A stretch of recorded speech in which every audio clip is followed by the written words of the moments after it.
Hey guys, welcome back to Clash Royale League Asia 2019. It is week number 2, and we're going to have Group B. Once again, we go back from Group A and B every single day and on, of course. I'm G-Clef.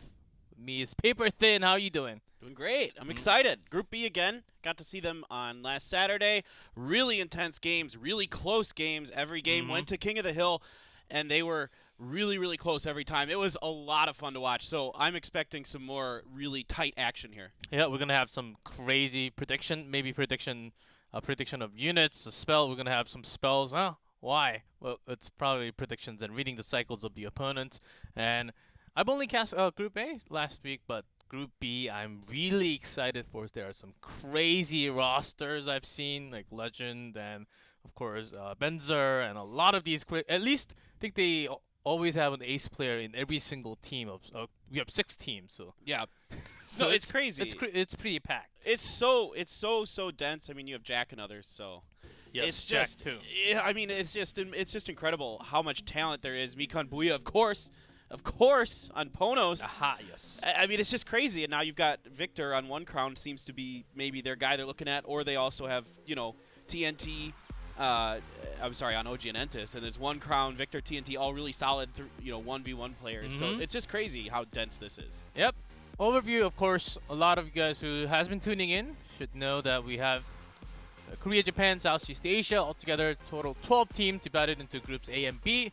And for now, for the first phase, we actually have Group A, 6 teams competing against each other only. Then Group B competing, of course, going round robin system, and then eventually in phase 2, we will have Group A versus Group B against each other. So it sounds hard, but basically every single team will play one another by the end of the season, and we're gonna have the standings and how they will actually advance into the postseason. So that's really exciting, but still weeks to come. That's why we only have fairly low amount of wins and losses so far. Right. It's only week 2. Last week in Group B, if you're curious why OGN Entus is above Ponos right now, it's because they have more crowns in their wins. They have the exact same record in wins and losses in matches and sets and games. So we go to crowns after that, and that's why they're ahead. So here's your matchup today. We're going to start off with Fav Gaming and KOTH, who both suffered a loss last week. So this is a big moment for those 2 teams early on here. You don't get a lot of time in Clash Royale League Asia to kind of turn it around. It's only the beginning, so they have to start now. Group B only had a single day, so they have a lot of time to catch up. Of course, Chaos Theory, Kings on DragonX, and then Ponos versus OGN Entus. So it's going to be full packed action of Clash Royale tonight, as we're just jumping through into match number 1 already. Fav Gaming, and a lot of attention on Jack, especially. Yeah, he's really strong in 1v1s. We saw him, go down last week to Benzer in some really close games. We saw the mirror matchup with the Expo deck, and then Benzer pulled out a mortar deck and ended up defeating Jack, who I believe it was some kind of, I don't have to remember, it was the Royal Giant deck, or if it was something else that he pulled out there. I remember it was a 2-0. Yeah. But it was Hog Rider. It was the Hog Rider. The Hog Cycle. He likes the cycle decks, as we have Kicks on the other side. Of course, a little more, little more number of faces, but of course you can only have 3 players for 2v2 and 1v1, and the King of the Hill you can decide later. But we have a lot of players here. Onion, Me24, Mountain Legend, Lampo, and Dio Stitch. So packed roster. Wonder who's gonna be actually playing today. Yeah, I'll be really curious to see what roster Kicks brings here. They did pretty well with Legend, obviously. He won his 1v1, but then outside of that, the King of the Hill didn't go great for them. They only had 1 win. Meat24 was their only member who won a match in the King of the Hill. Mountain and Legend lost theirs in the King of the Hill. So they might switch it up. Sometimes these teams like to just give certain players kind of some 1v1 experience just to make sure they're kind of practiced and ready to play on the stage. And this is what we're going to see today, G-Club. Ooh, here we go. Tornado Bands. Haha. Nothing crazy about that for 2v2, of course. But 1v1, Jack versus Onion. Don't believe Onion has played a single game yet. Nope. They only had, of course, we only had Group B playing for 1 day. But Ice Golem, Prince Ben, Jack versus Onion, that's going to be an interesting one also. And of course, if we have a 1-1, we go to King of the Hill. 2v2 also. Kenzumeshi, Kita-san versus Dio Stitch, Malutin. Okay. So it's going to be some fire reaction, but we do have the Royal Giant and everything else unlocked. We just have Tornado Ban here for 2v2. Yeah, that's pretty interesting. I mean, that opens up a lot of doors for 2v2, where normally you might see one Tornado ban and then a specific card ban like Royal Giant or Lava Hound or something like that. But in this case, it's, you know, it opens up a few more doors for different styles of 2v2. We have been seeing a lot of Inferno Tower bans because of those heavy, especially for 2v2. Also for 1v1, because right now the meta is Royal Giant heavy.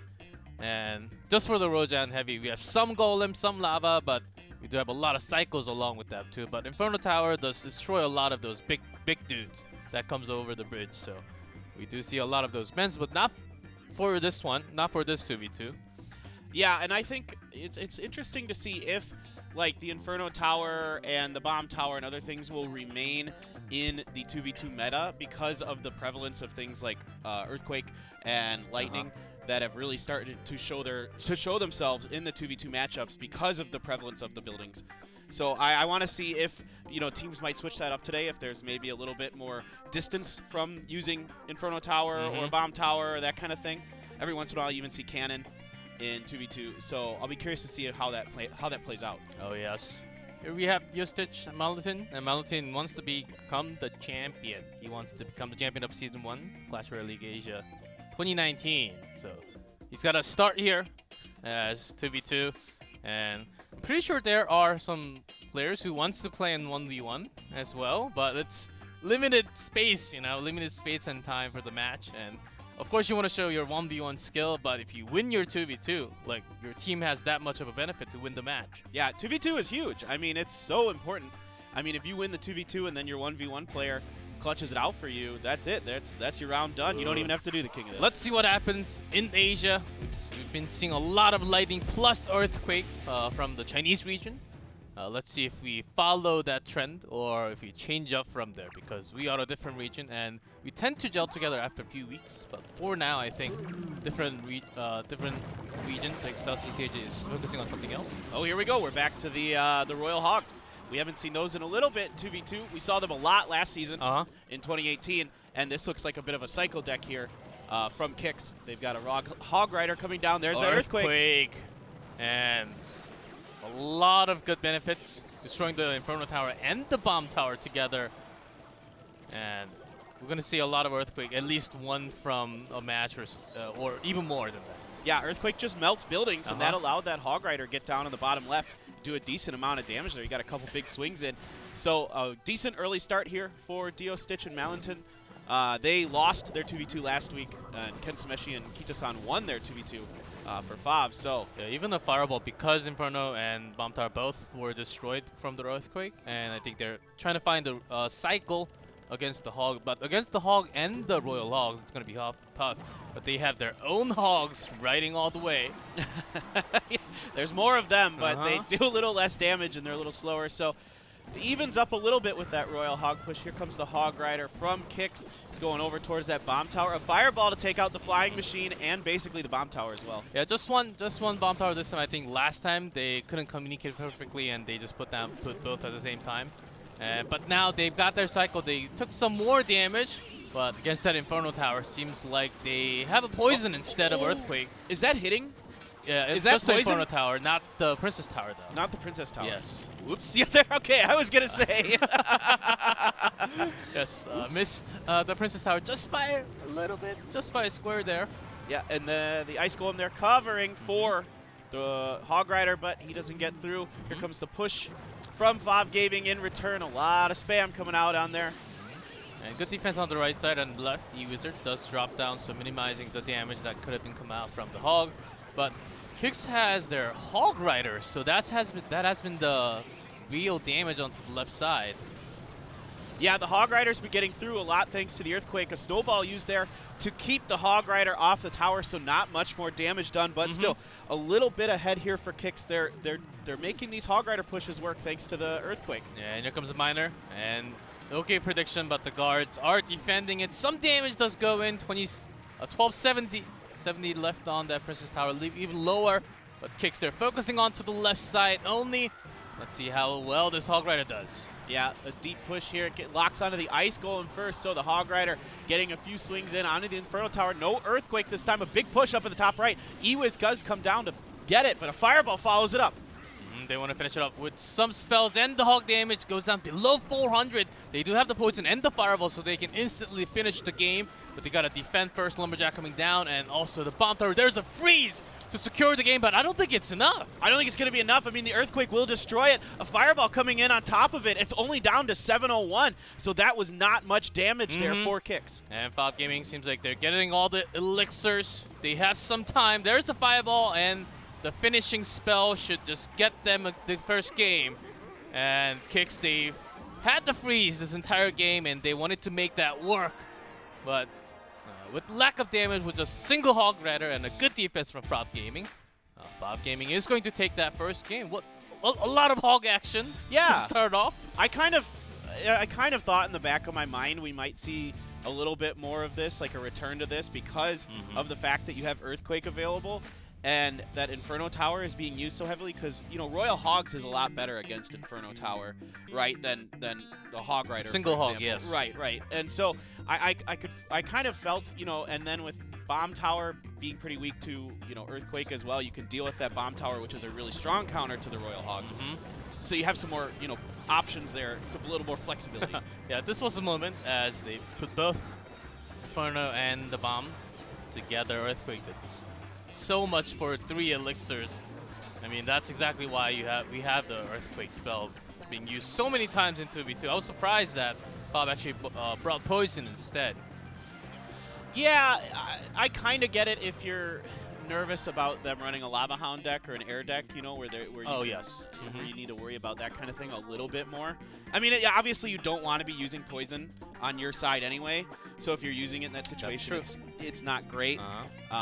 But it's hard to say. They did miss one Poison there onto the Princess Tower. Yeah, but they ended up getting a lot more damage on the, I believe, Lecture Wizard instead, and they also had a Miner doing the damage onto the Princess Tower anyhow, and they got the win. So it all worked out for Fav Gaming, but Kicks, they were close. They had a lot of Hog Riders and the Royal Hogs to work things out, but I think splitting the attention and having Earthquake did help them, but maybe focusing their timing a little more could have helped their 2v2. It's not over yet. It's just 1-0, Fav Gaming leading. Let's get into game number 2. Of course, Kicks on top. Fav Gaming, they get one more game, that's it for the set. Yep, just a Miner and a Mega Minion. Nothing too crazy here yet. We'll see what kind of cycles they want to run. Here's that Royal Giant we've been seeing so much of in 2v2 with, once again here, Fav dropping the Inferno Tower and the Bomb Tower at the same time. Maybe, again, a little bit of a miscommunication. The Royal Giant's going to get 1, maybe 2. Oh, is he going to get the 3rd? Not quite. Seems like that's enough with the Rage, and they also got some Kicks also got some elixir value out of that. Both towers being put down again. Seems like they're having some communication issue because that happened once again. Same thing as before. But they're off to not bad of a start. Yeah, the baby dragon there wiping out the bats. Another Rage, Royal Giant. This one's actually doing too much damage. It's gonna go down. They don't care. They're gonna have their own push on the left side. It's just a little hot. Yeah, Skeletons and Mega Minion to defend against Royal Hog is going to allow them to do a decent amount of damage there. Not a bad counter punch there from Fav, but they were not prepared in that right side lane, and they went down hard. And Inferno Tower trying to deal with these Royal Hogs again. Not your ideal counter, but not bad. Yeah, Lumberjacks. They can defend super well. They can chop super fast to hundreds of damage each time. 200 damage to tower, actually. And then they drop the Rage to continue their attack, so... And their attack speed is just out of control. It's outrageous. A single Lumberjack against the Graveyard is enough for 1v1, and it's got a lot of use. Yeah, it's a crazy powerful unit, especially in 2v2, because of that Rage that it drops behind it. And like you were saying, it's great at defense too. So, Royal Hogs in a lot of bats. This looks a lot like last season. The Poison coming down in the top left as well. So a decent amount of damage getting through here for Fav Gaming up on that top left, down to 809, 726 after that giant snowball. Even the log had to be used from Kicks to push that Lumberjack away a little bit, saving its HP from Princess Tower. But Fav Gaming, they do have to focus that down. 726. Right, there's that Lumberjack, a really good counter plus Fireball there to keep any damage from coming into that top left Princess Tower. Top right taking a little bit, but not substantial amounts yet. They're trying to get a 3 crown here, though. The blue base here, Fav Gaming's is down to 14. Yeah, Fav Gaming, they do have to focus on that left one and then get it down now because their King Tower is actually really low, 1438. Not too much left.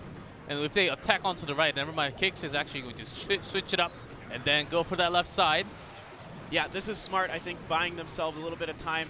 It's going to take a lot of damage to come through. Can that Lumberjack get in there? Always get some swings, so okay. They do manage to push it into overtime, it looks like here. They're immediately going on the right side with the Hogs and the Bats. They want to finish it now as soon as possible before the next wave of attack comes from Kicks, but not too much damage as Fav Gaming, they put down a lot of elixirs. Kicks their own attack on the left side. It actually meshed up with Fav Gaming. It kind of didn't really do too well, but here comes the real attack. They want to go for the 3 crowns with the Rage. Here comes the Royal Giant and the Lightning. Wow, so that Royal Giant, it's down to 369. So that's not going to take, it's only going to take 2 more spells here from Kicks if they can, but they have to use one of their Fireballs defensively to prevent that Princess Tower from going down. Immediately pressing the advantage here by Fav Gaming. They have to. They're down so much. Slowing down, and also Lumberjack in defensive mode. 1,000 to go for Fav. About a 369 for Kicks. Lightning plus, not Snowball, but some more damage will actually kill. Log plus Lightning will actually kill it. And there's a Lightning. I think they are just looking for the cycle of the spell, and they do finish it. Get the game 2 back to themselves. We are tied 1-1. Yep, that's a nice change up there. Some really good Fireballs there from Kicks to deal with those Royal Hogs. Really neutralized a lot of that threat because it gets the Bats that you stick on top of it as well, of course. So it's a nice, you know, exchange there, a favorable exchange Fireball for the Hogs and the Bats, especially after it comes down to just 1 Princess Tower. Then it makes it really difficult for Fav Gaming to push there. So which deck do they switch into? They, of course, Tornado's banned, and Tornado ban means that you can have some heavy ones. Like we do see some lava hounds, especially when the Tornado's banned. It doesn't lose as much power as it does with the Tornado on the other side. And Kicks in game 2, looking at the highlight, they actually did really well, pushing with the Royal Giant, had the Rage well timed with the Lumberjack all the time, and Fav had some trouble defending against that. Yeah, Fav didn't really change much up from game 1 to game 2. You know, we'll see teams do this from time to time where they just want to kind of try the same thing again to see if it'll work against their opponent. I have a feeling Fav is going to try something a little different. They might try Royal Giant of their own. They might try the Royal Giant Skeleton Bomb thing. That can be pretty effective against, you know, another Royal Giant deck as well. If you can get that bomb from the Giant Skeleton to land onto, you know, the units, the opposing units, especially if it gets onto that Royal Giant, it does quite a bit of damage to it. We had a lot of tons of Golem and Giant Skeleton push in last season, but it's not really happening too many times. We've seen from China some Golems are being put down, but their win rate is actually really low, and they oftentimes go against the Royal Giant, of course, and the Royal Giant does a lot more direct damage and a lot faster compared to the Golem, so Royal Giant does have a lot better win rate when they're against to it. So I think we're gonna see what we have been seeing so far, and likely game 3 is ready. And with the addition of Earthquake, that opens up a lot of doors for the Royal Giant because you take down those buildings so fast. That's been a big bane for the Royal Giant, and you know, the Inferno Tower and that kind of thing divides a lot of its attention, and sometimes it doesn't even get at least 1 shot onto the Princess Tower, and that's really where, you know, if you're putting a Royal Giant down and you don't even get 1 shot on the Princess Tower, that is a really and we do see the lava Earthquake. For 1v1, we said it's a little less likely, but for 2v2, it seems it's almost frequently used cards right now. There's that Rage, no Earthquake yet, but soon it's going to connect to the tower. Yeah, this Royal Giant's going to get quite a few shots in here. Fav Gaming not opting to defend this very well. The Mega Minions getting in on it as well. That Princess Tower has taken a lot of damage. Yeah, it's going to be really low. 8 HP left when the Lava Hound barely even scratched the top right.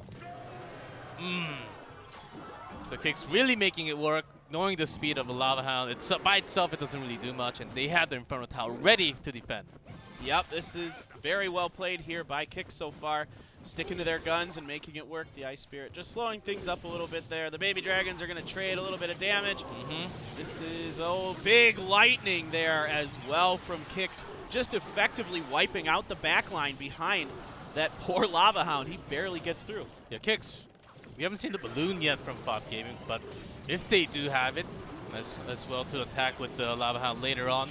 Like, KOTH, they also have Lightning and Ice Wizard too. There are a lot of tools for them to actually destroy, and they still have Royale Giant pushing, doing a lot more damage than what Lava is doing. So in terms of speed, KOTH totally kicking butt right now.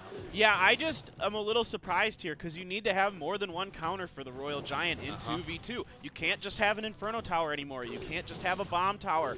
You know, you need another unit like a Lumberjack or a Mini P.E.K.K.A. or something that has a high DPS, even a Prince or something to deal with that Royale Giant. Yeah, let's check out a little more as this one is the double Lava Hound. The first one will be gone from their Inferno Tower unless it's stunned or zapped or lightning or something like that. But nothing like that happens, only a poison and defensive lightning from KOTH. That might just be enough with less of a unit following up. Yeah, okay, the pups spread. There's quite a few Baby Dragons. A nice fireball though. Lovely. And they're actually minor connecting some damage. It's got the skeletons and also connecting some damage along with the Baby Dragon. And that has been the most amount of output that Fav Gaming has been doing for this game, but still not enough to get one crown. And here you go. Can you make an effective defense here against this Royale Giant push?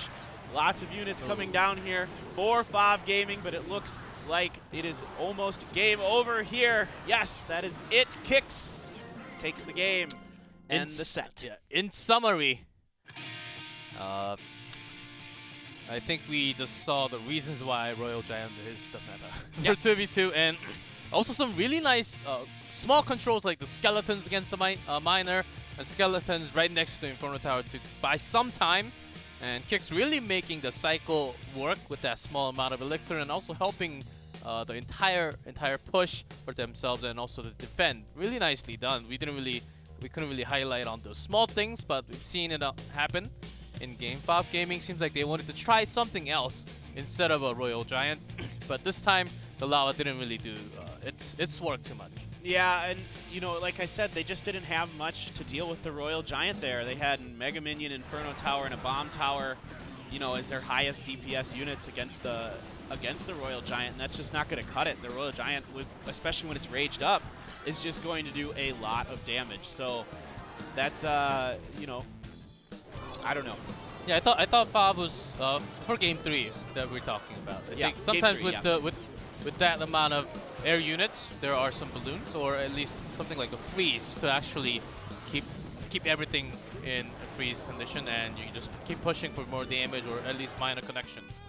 But KOTH, their defense was actually beautiful to be seen. They knew exactly how much they had to put and also to attack, so this game 3 was pretty one-sided, I would say. Yeah, absolutely, and there weren't really any spells other than poison here for Fav Gaming to deal with that Inferno Tower. It almost feels like you have to be bringing a Lightning or an Earthquake in 2v2 because of how powerful that Inferno Tower is against the bigger units like Lava Hound, you know, Golem, Royale Giant, any big unit you want to bring. So there were some slightly disappointing choice of decisions from Fav Gaming. I think that really decided the result. If they had banned something like the Inferno Tower and then went into this Lava deck, I think it makes a lot more sense. Even our cameraman is confused, but he's got it focused and ready to go. And it's only the 2v2, and soon we move on to the 1v1. So I think Fav Gaming can turn it back. It is possible that KOTH just takes 2 sets and we are done with the first match with a 2-0, but we have not yet.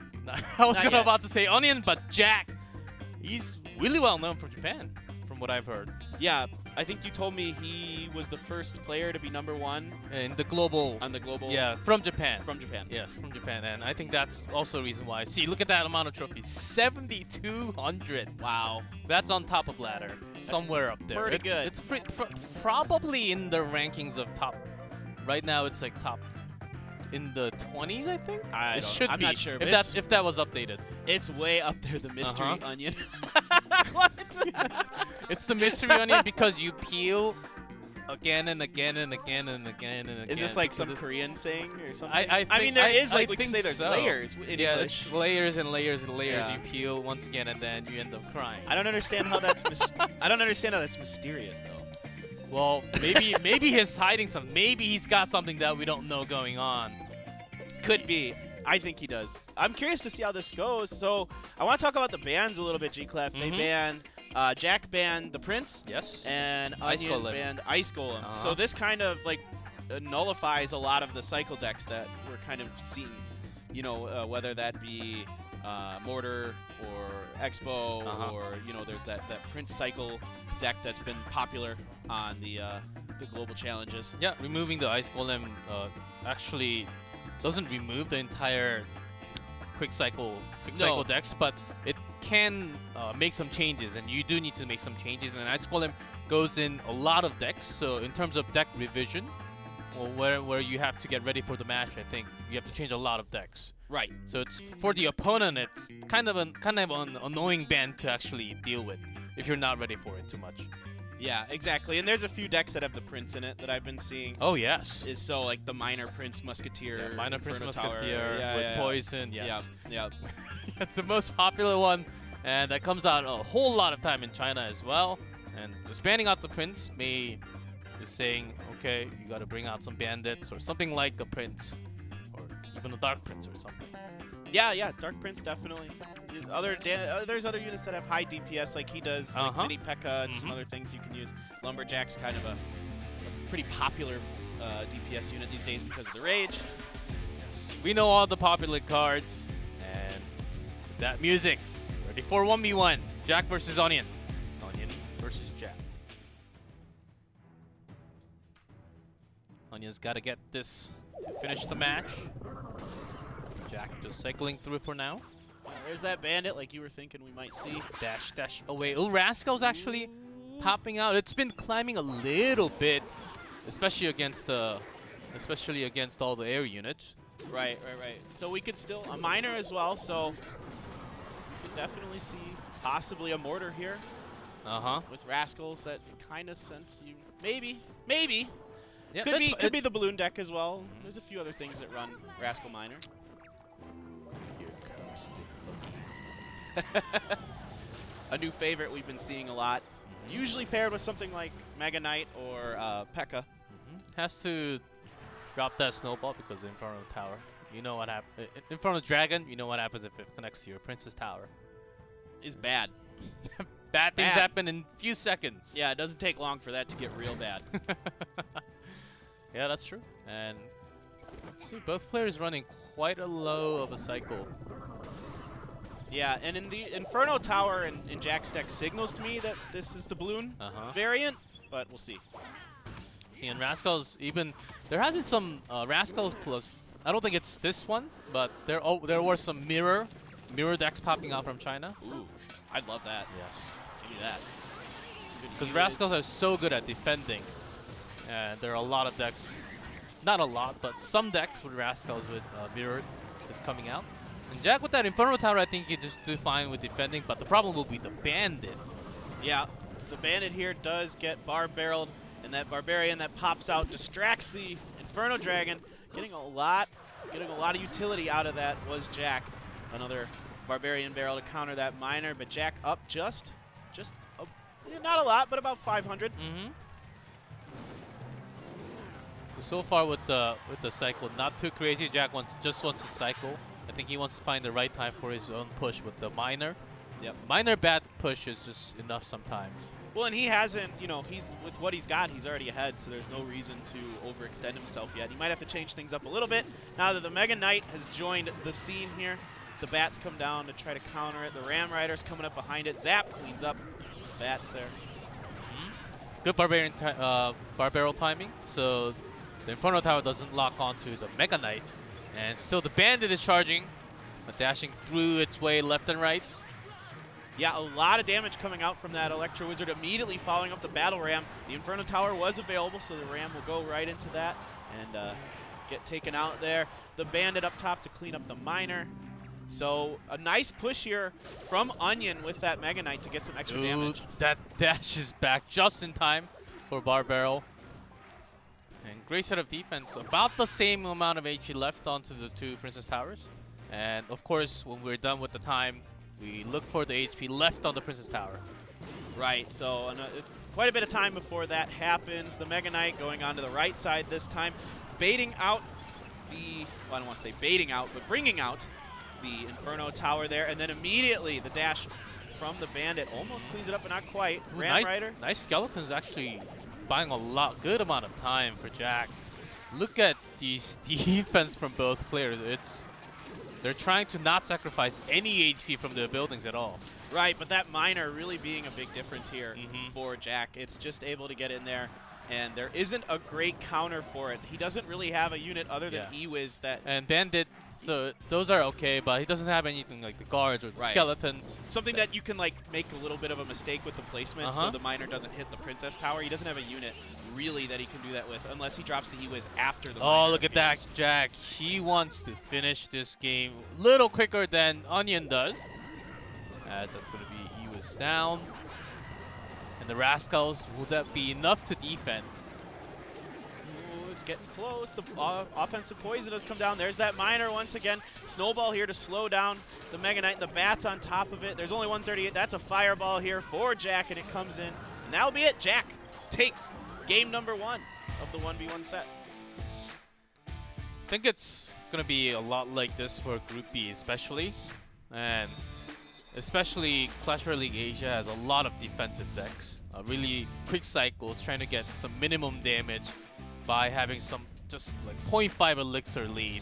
Using that as just to toss the Miner, and as long as you have near clean perfect defense, over time you will win the game, just like how Jack did in this game. Yeah, and I like the idea of having the Fireball in that deck. It kind of makes it so effective against a lot of different kinds of units, like the E-Wiz in this situation, where you can basically bring that E-Wiz down to virtually no health, where it just, if somebody sneezes on it, it dies, right? Plus you're getting extra tower damage, and you don't have to rely on doing something goofy with the balloon, so right, that's the biggest change here, switching the Fireball for the balloon in this type of deck. So I like that. I think it makes a lot of sense here for him, and yeah, great execution. Mega Knight can be spawned, it can be deployed on the bridge to remove the Rascals, but Jack was basically using the Rascals to wait and to maximize the defense of the Princess Tower so that he doesn't really take too much damage. And I think this was an example of a game where you can, if you are good at defending, over time you can just win the game, as this requires a lot of practice and precision and the placement of all those Rascals and the timing. Of course, all those are really important, and Jack actually seemed like he has been doing things like 7,000 times. Yeah, it's almost like he's really good at the game. And I think another big thing here for Onion, that obviously he struggled with the Inferno Tower, right? The Ram Rider isn't going to get it done. You know, you're trying to throw something like the Barbarian Barrel in front of your big units to soak up that initial, Inferno beam. Yeah, that was a tough moment as Onion, I believe he had poison. Yeah, of course, in 1v1, it's really risky to have an Earthquake just in case against all those air units. But if you put down the poison along with the Rider, you gotta have some extra elixir to go further, like the Bandit. If you +4 with the poison, then you don't have enough elixirs to maybe defend right after.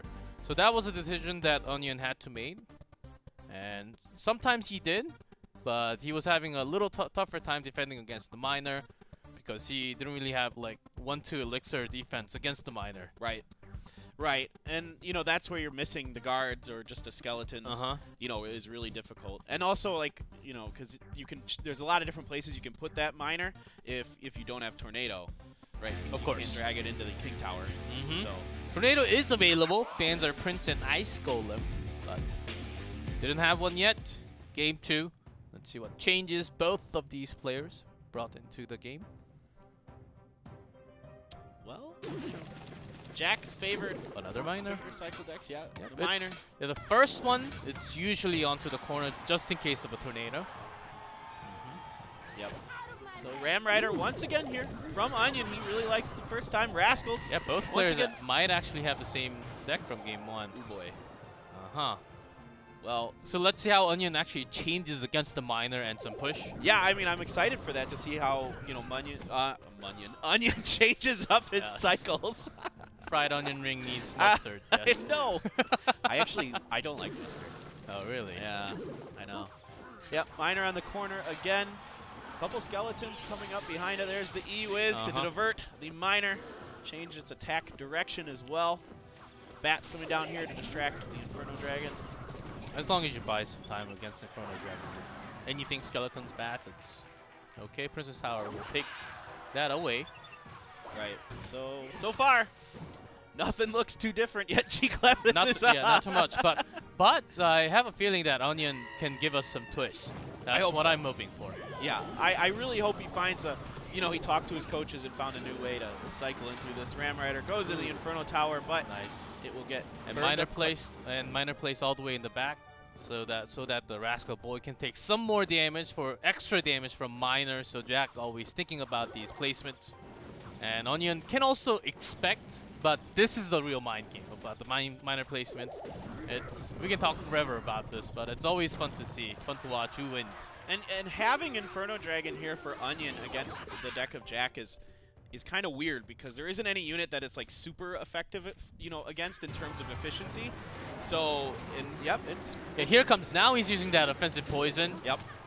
Oh, even the zap to get the Inferno reset. Ooh, but still not perfectly enough.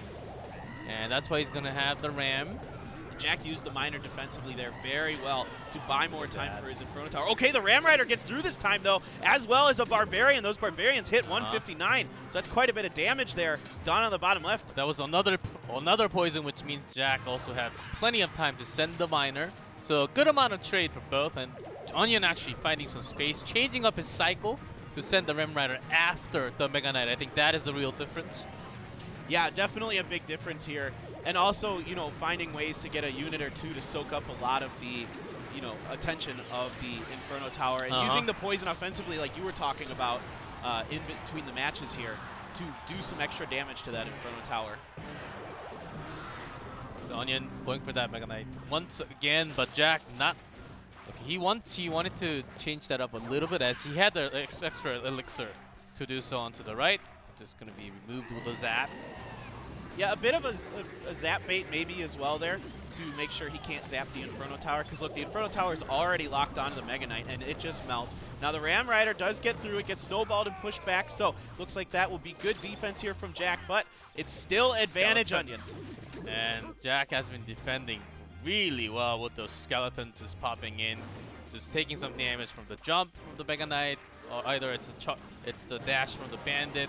He has been really defending real well. Okay, this time with the Inferno Dragon, and Jack has a lot of elixirs saved up this time.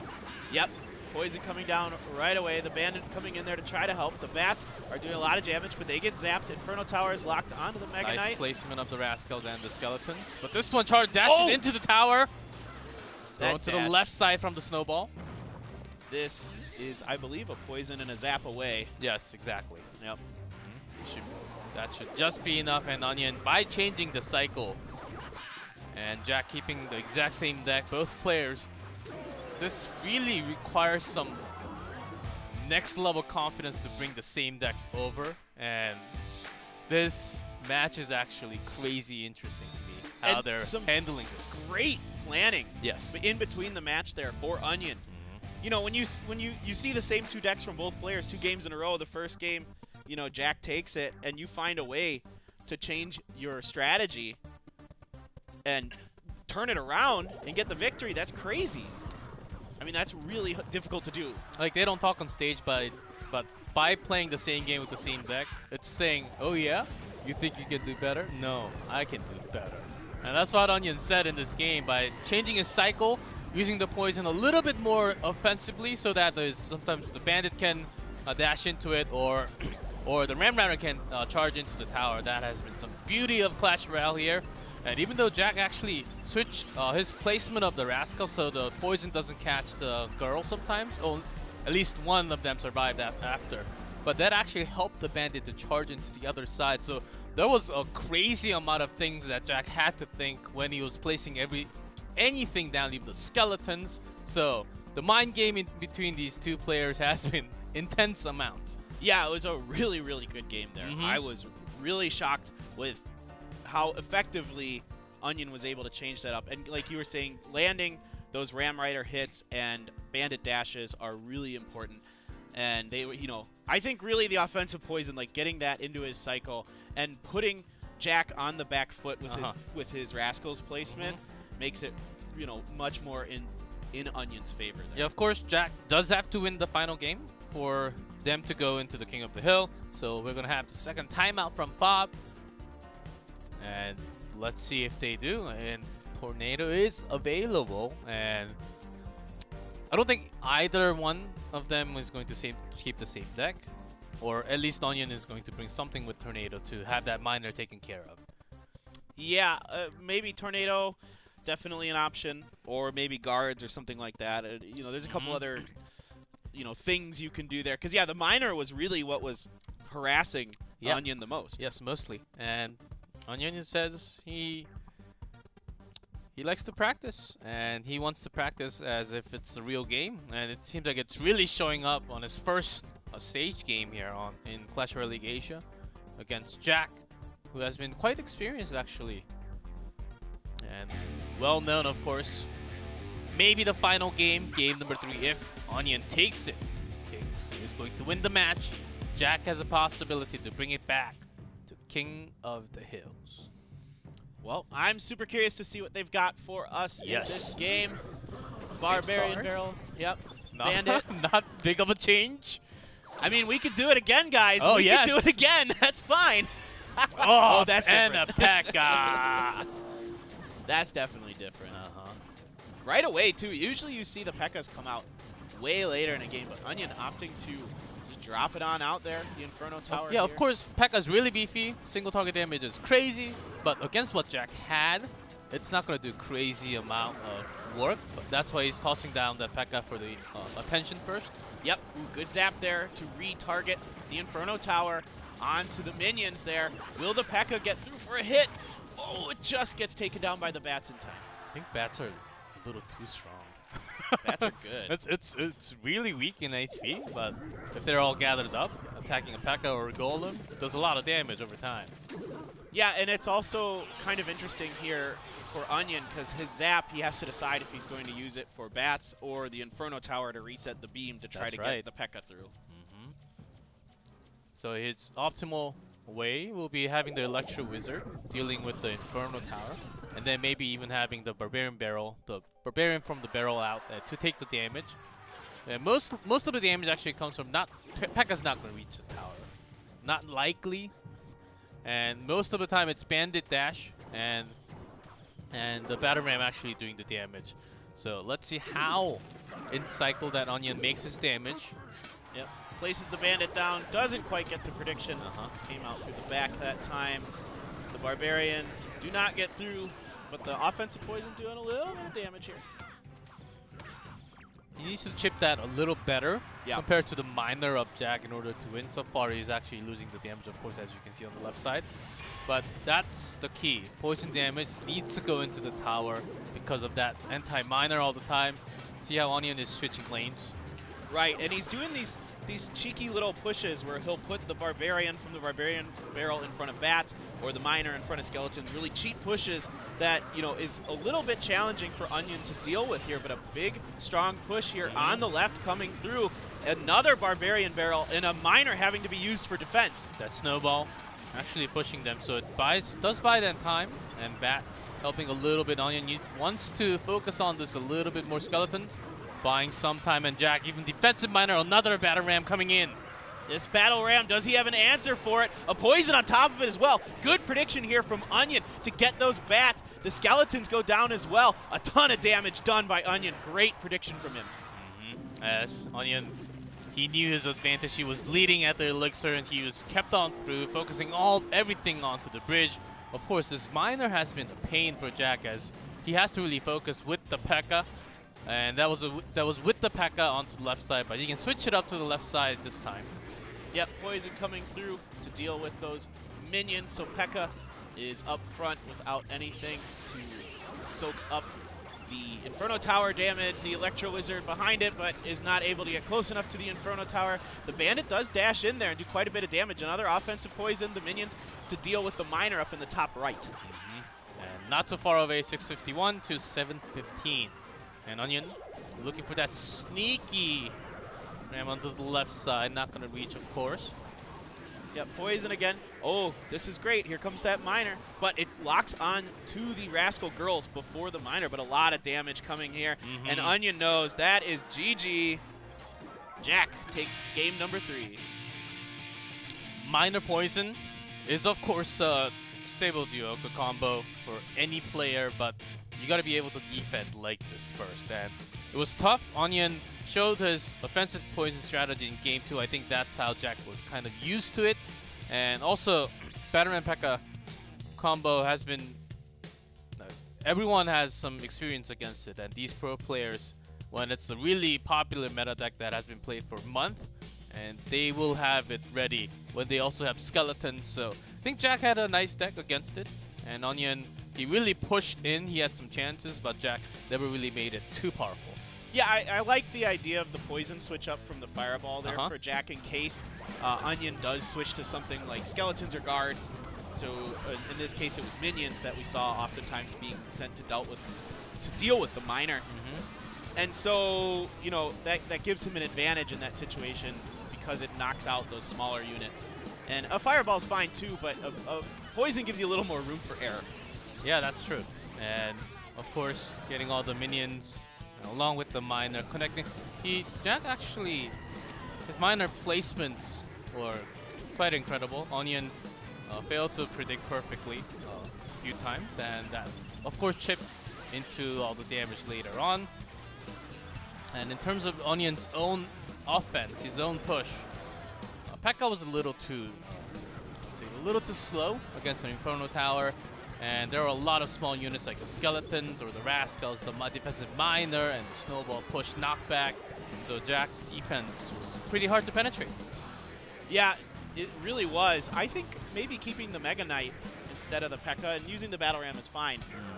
But you know, but then you want the Ram Rider again, maybe, I guess. I mean, just run the same deck 3 times in a row. We've seen a deck with just like the Battle Ram, but without the P.E.K.K.A, but with the Mega Knight. Yeah. Does come out sometimes, but with that win, of course, we go into set number 3. That's going to be the roster, the entry. Danny, Jack, Kenzmeshi in order. Legend, Stitch, Onion. And, ooh, Royal Giant Ban. Which we've seen a lot in 1v1. Yeah. And we just haven't seen it yet too much in 1v1, but it's likely that we're going to see a lot of Royal Giant, so might as well ban it. And it seems like Kix really wants to stay with that Ice Golem ban. Yeah, for sure. And I think this is kind of, you know, just they don't want to deal with the Royal Giant. It's of course a pain to deal with in some sets. But the Ice Golem ban, yeah, they're sticking with that. They just don't want to see that. You know, I think that's a targeted towards Fav Gaming, since Fav Gaming likes to run cycle decks a lot. We saw a lot of Ice Golem from them in week 1, or at least a lot of cycle decks anyway. Not all. They do switch it up from time to time. They have used a few other things. But Legend here, I think this is an interesting strategy from Kix to bring Legend first, because he's probably your best player. We think he's probably your ace. Yes. And to try to just have him come out and, you know, get the 1-2 punch onto Fav Gaming here.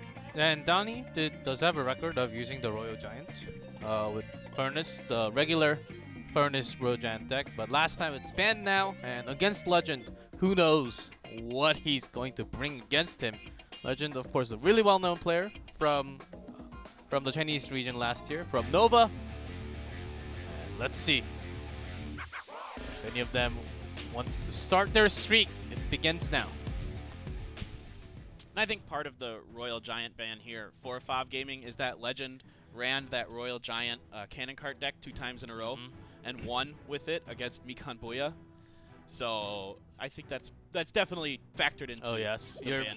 you're very likely to run into Legend in King of the Hill against Kicks. Very likely. So might as well ban one of the most popular one right now. Yep, Miner here. Lumberjack immediately comes down to counter the Miner. So just a little bit of damage done to Danny's bottom right tower. Valkyrie out here for Legend. Flying Machine. Flying Machine from Danny. We usually see that with Lava Hound. With a lot of air units, and he's also got the Rage, so he's better be preparing some big push happening. You can't just be having the Lumberjack for defensive use. And with the Baby Dragon, I'm feeling something a lot heavier in mass to come out from Danny. So far, he's buying a good amount of time. And not really taking too much damage from the Miner. And Legend, he knows that Danny's going to have some heavy deck coming on, possibly a Golem. Yeah, I was just about to say that. Golem as well. Definitely a real possibility here. So Legend really wants to chip his damage from now on because he's got to have the defense ready and some chip damage starting now because he wants to have a longer game. Yep, here comes that Barbarian bat push that we've been seeing a lot of. Only Flying Machine available, so the bats get a few hits in there. And a bit more damage coming on to Danny's bottom right hand. That Furnace, Legend does have a nice way of defending against whatever big push that Danny is going to come with.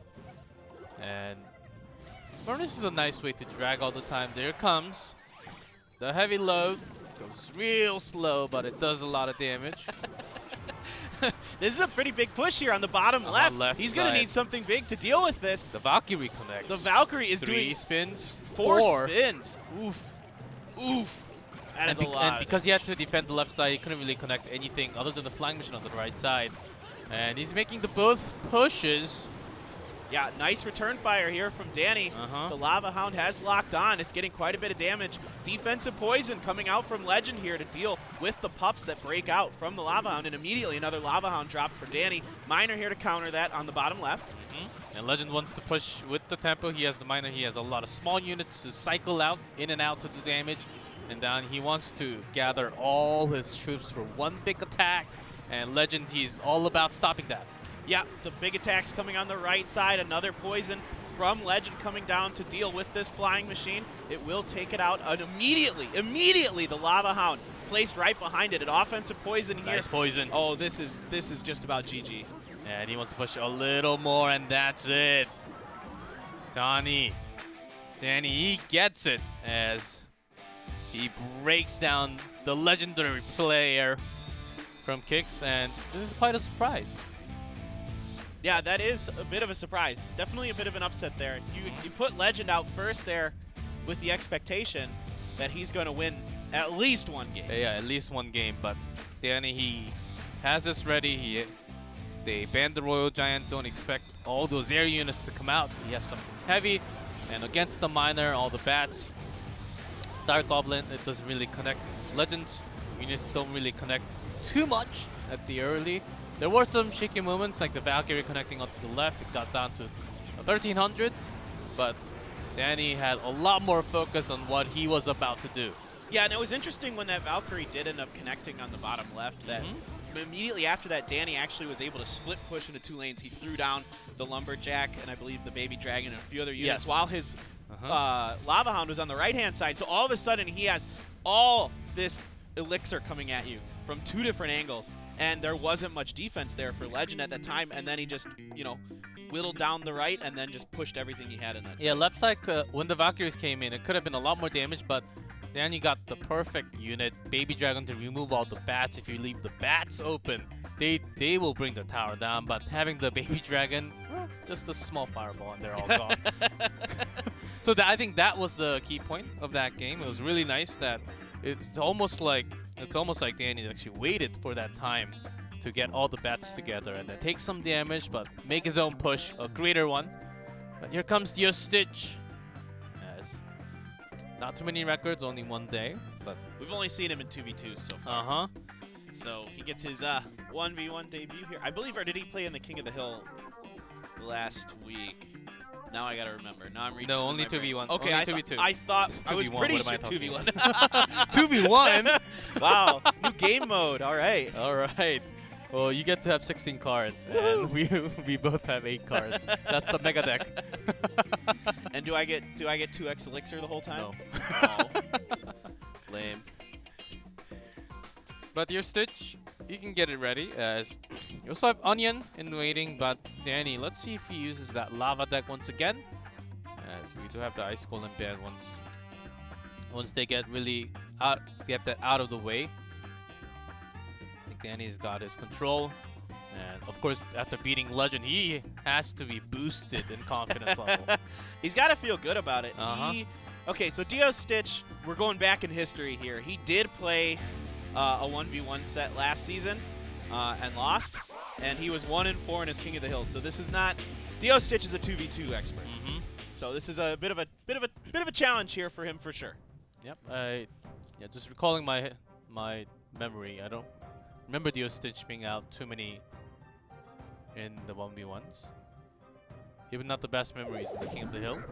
Interestingly enough, his one win in King of the Hill is against Donnie. Really? Yeah. So we're really going back in history. Ooh, Elixir Collector right after the Miner. So, okay, he does have the poison. Of course, a good combo. That Miner gets full swingage in there. So Dio Stitch has a Miner poison, so Collector won't really be too effective in this entire game now. Oh, okay. Minion Horde cleaned up there by Snowball and an E-Wiz. Barb Barrel's going to deal with that Bandit and kind of lead the way for this charge, but a Snowball does come down, immediately followed up here by the Miner. So a lot of answers already answered by Dio Stitch. He's got a lot of great cards to go against Donnie has. A Minion Horde can be strong, but against Snowball, E-Wiz, drop down, it doesn't do anything. So, and he also got Poison Miner against the Collector. So it's going to be a tough one. So he is very countered in terms of the matchup here. Yeah, it's definitely going to be an uphill battle for Donnie here. We'll see if he can find a way to make this work. You do get that one extra elixir out of there. Yeah, but it's not much. Maybe 2. Against the poison. And you can't really get that crazy amount of boost that you actually need later on. Right. All right, the Prince here from Dio Stitch, and the Barbarians and the Musketeer come down for Donnie. Okay. As he really wanted to get that push going with the Batter Ram, with the boost of elixirs from the Collector, but without that, it's going to be really tough for Donnie to connect. Barbarians connecting few shots onto the right side. Yeah, Dio Stitch running a bit of a variant on the Prince Miner, and usually we see Musketeer or Inferno Tower or something behind it. So kind of curious to see what he's going to follow up with here. The Prince does get distracted, almost gets a shot in there, but not quite. Of course, the Barbarian Barrel used often to counter the Furnace, but it gets wiped out. Yeah, by so Donnie, he really, it's in his need to actually keep that Musketeer up as long as possible, even if he wants to push it with Barbarians or if he wants to distract the focus onto one side. Snowball had to be used on the left, but he didn't have the E-Wiz available to do the full damage to that Minion Horde to take it out. Bandit there countered by the Miner. Had to use the Miner defensively this time, did Dio Stitch. So Donnie's starting to find a way. Yeah, starting to find a way to really push in Elixir so Dio Stitch cannot actually use a poison onto the Collector. Now he's getting all the Elixirs that he wanted. He's going to have some major push set up now. Yeah, this is huge here for Donnie. 2 Elixir Collectors up. He puts the battle ram in the back there. The bats here are going to get wiped up pretty quickly by the Princess Towers. Ooh, and there it is. The Inferno Tower here from Dio Stitch. A desperation move to stop that battle ram, and it does work pretty effectively with the Prince in tandem. Yeah, now this is a big problem for Dio Stitch, as he needs the poison and the Miner to be sent basically to remove all those. And he cannot be losing that much damage on his own, but look at the amount of push that's happening on the left and the right at the same time. Yeah, Donnie gets a little bit of damage, but actually pretty good defense there from Dio Stitch. Trying to set up a push of his own, but having the barbs available, they just mow through those units. 159 damage per swing, that's 795 damage on each 5 swing. Prince only has 1 lance to attack on one target only.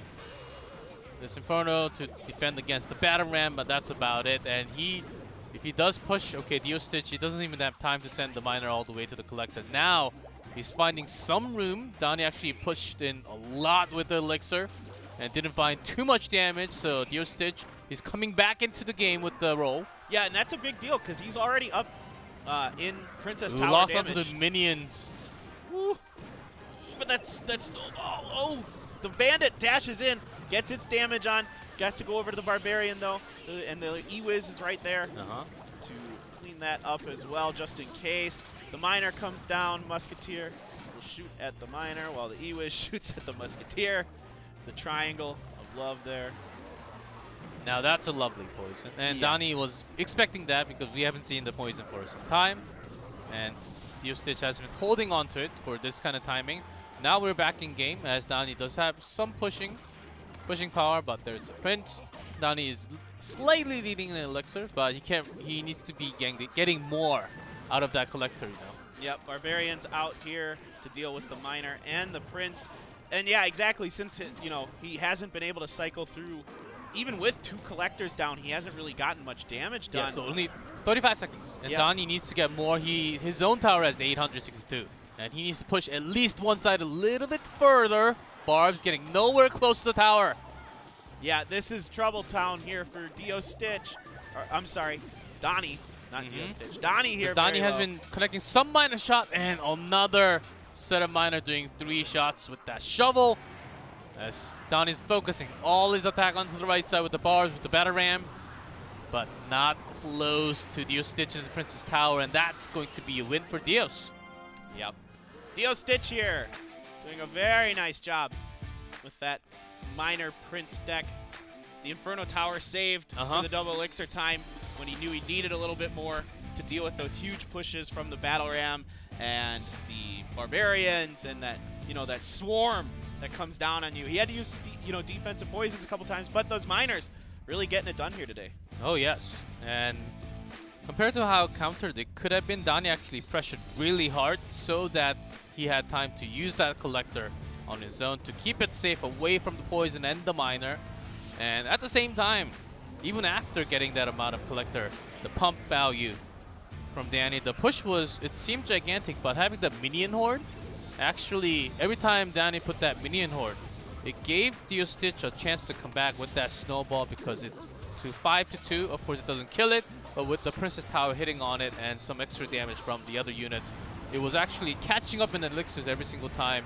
The minion horde was getting used by Danny, but he had no other options. Minion horde was supposed to get to the tower and do a lot more damage, or at least to take the Inferno Tower damage. Yeah. So both players playing their best, countering each other, and of course Dio Stitch got some more damage, but we went to full 6 minutes, and there hasn't been too many tiebreak situations. Yeah, no, not really. Most of them have been, at least one Princess Tower goes down. But in that case, it does just come down to damage on the towers. And I think, like you were talking about early on in that match, it really just felt like Dio Stitch had a lot of counters for everything that Donnie wanted to do. The poison, able to deal with the elixir collectors. You have the snowball for the minion hordes. You have the Inferno Tower for the battle ram. You have a bandit that can kind of... Or I'm sorry, bandit was for Donnie, other way around. But it was a lot of fun to watch. It was just packed with lots of counters, and I think that was a really well done game by Donnie. Even though he lost, he kept up until the final moment. Here comes Jack, though, as he took down OGN 2-1 in 1v1, but he's back against Dio Stitch. So Jack, is he going to use that Rascal? Is he going to use that deck that he has been using back-to-back because his defense with that Rascal Boys, Rascal Girls, and the Minor Poison, it was just solid, and it seems like it has no flaws. He can go against any deck and he can just make it work. Yeah, I mean, he's played it 3 times, won twice with it, and I could definitely see that him just keep doing it. But we'll see. He does mix it up from time to time, at least of what we've seen. So it could definitely happen here again.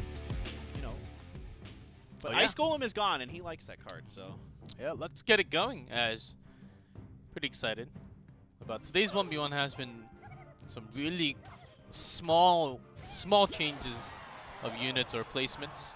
has actually been okay. He's going with the Knight. Like Jack's got his own cycle done. It can just be Knight because of that Ice Golem ban.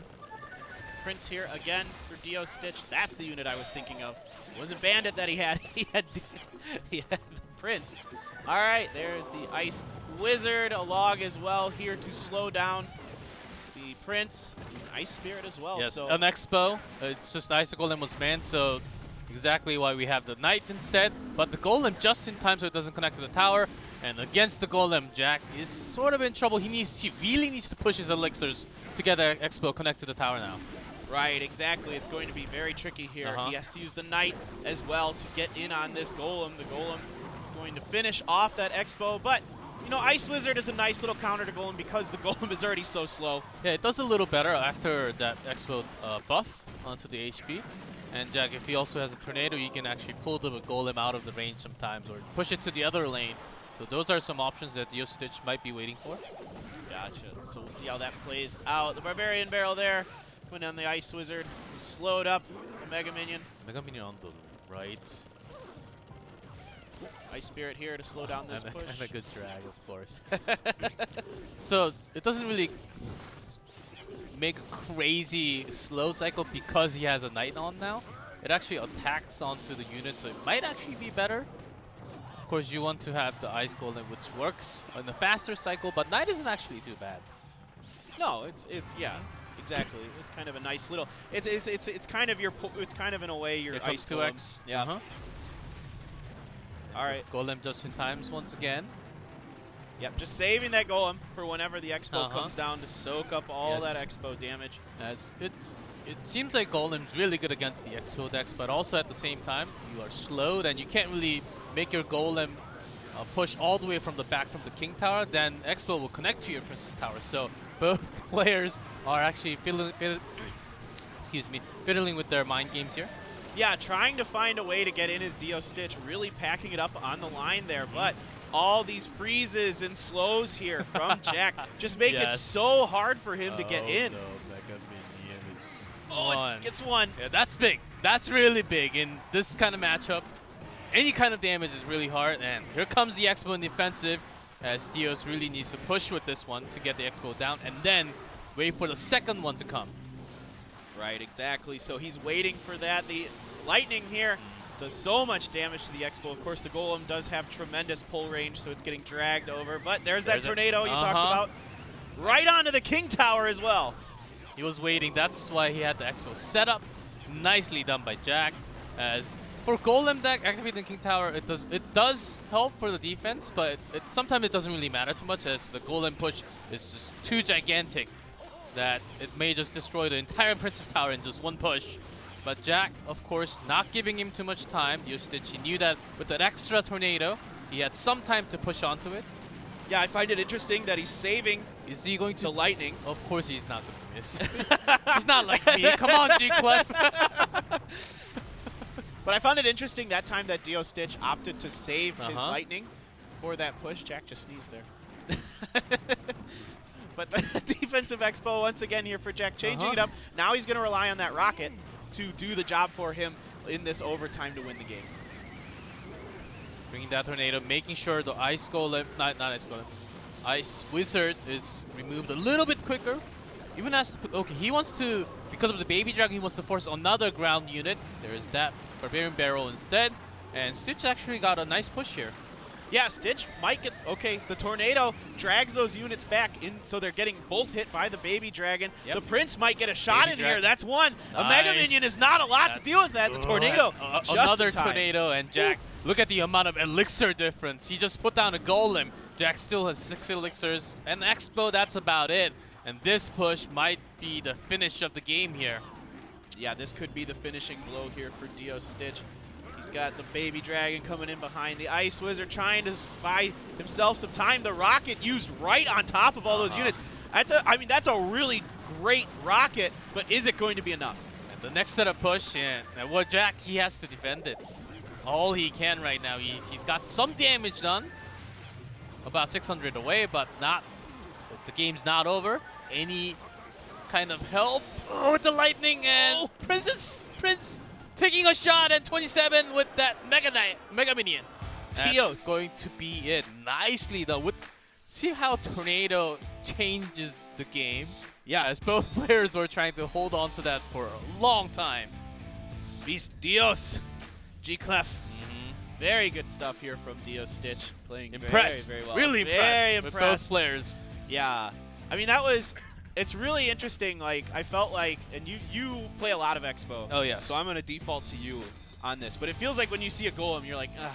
Oh, yeah. So you instantly, or a Giant. Giant is even worse. Where Golem is slow enough that you can actually get time, and this is usually what happens in this matchup. But having a Tornado like this from Dios was actually quite of a surprise.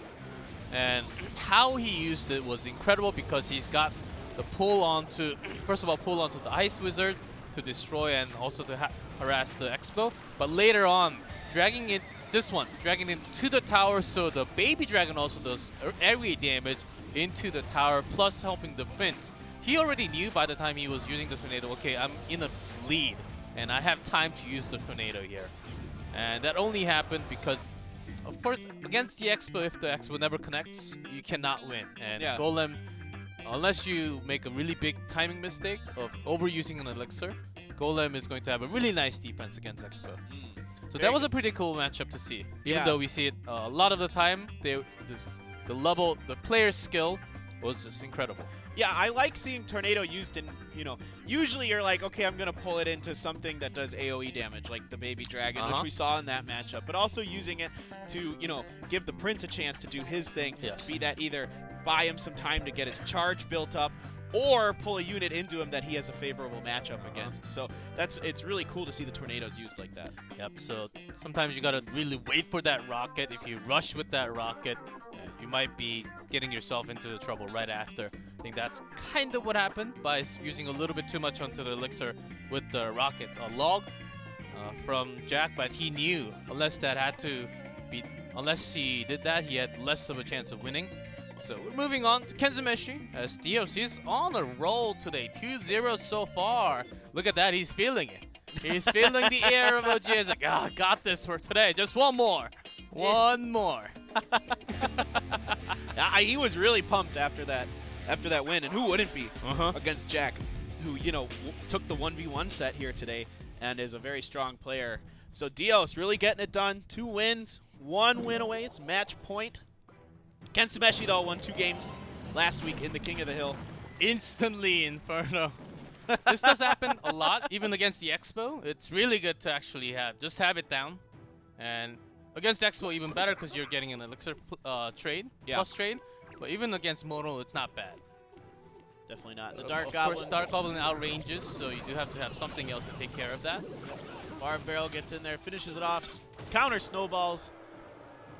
A little bit of damage from the miner, but not much there as the Goblin Gang came down and pushed it off the tower. I think Dios went back to his original deck here. As Kenzameshi is just gonna have the Mortal Goblin Gang, the usual one that we see with the miner. Yeah, it looks pretty similar to the first deck we saw here from Dios. Of course, the mortar is the mortar. Yeah, so of course, just he has to stop any kind of rock damage that comes out from that mortal, and also the Rascals will be the problem because they will be defending so well. Right, an immediate poison here, dropped by Dios Stitch to clean up the Rascal girls. The Valkyrie will finish off the Rascal boy, but she goes down to the Princess Tower herself. So for Kenzameshi, he's going to be spreading a lot of his units because of that poison. He's got a lot of small units like the Bats, the Goblin Gang, to actually melt in seconds against poison.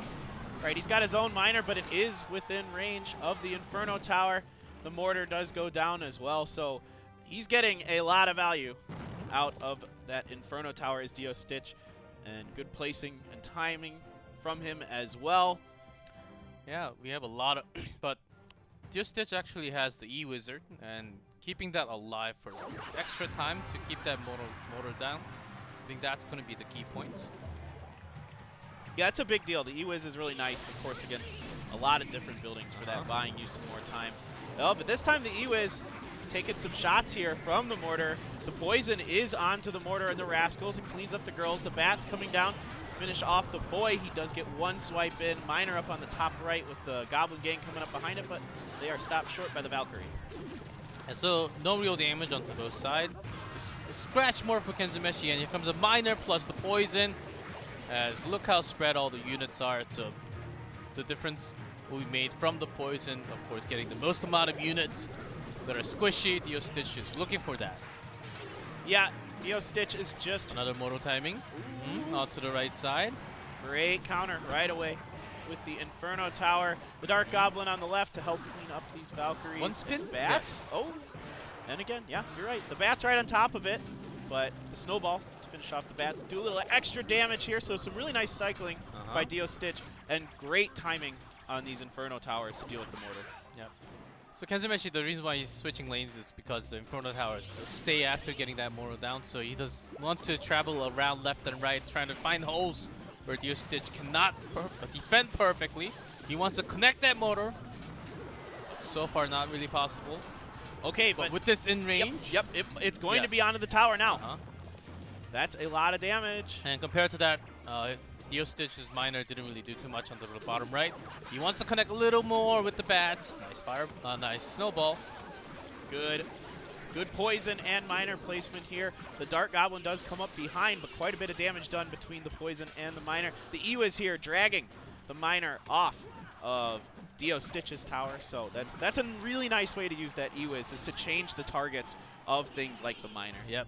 Did get some damage from the Dark Goblin, but as long as his Inferno Tower stays alive by taking few damage from the Dark Goblin, Dio Stitch will be actually okay. Yep, and great job here right away. Ooh, nice bats, nice predicted bats, and one actually survives away from the Snowball, so this one will connect. It's going to be a lot of damage coming in.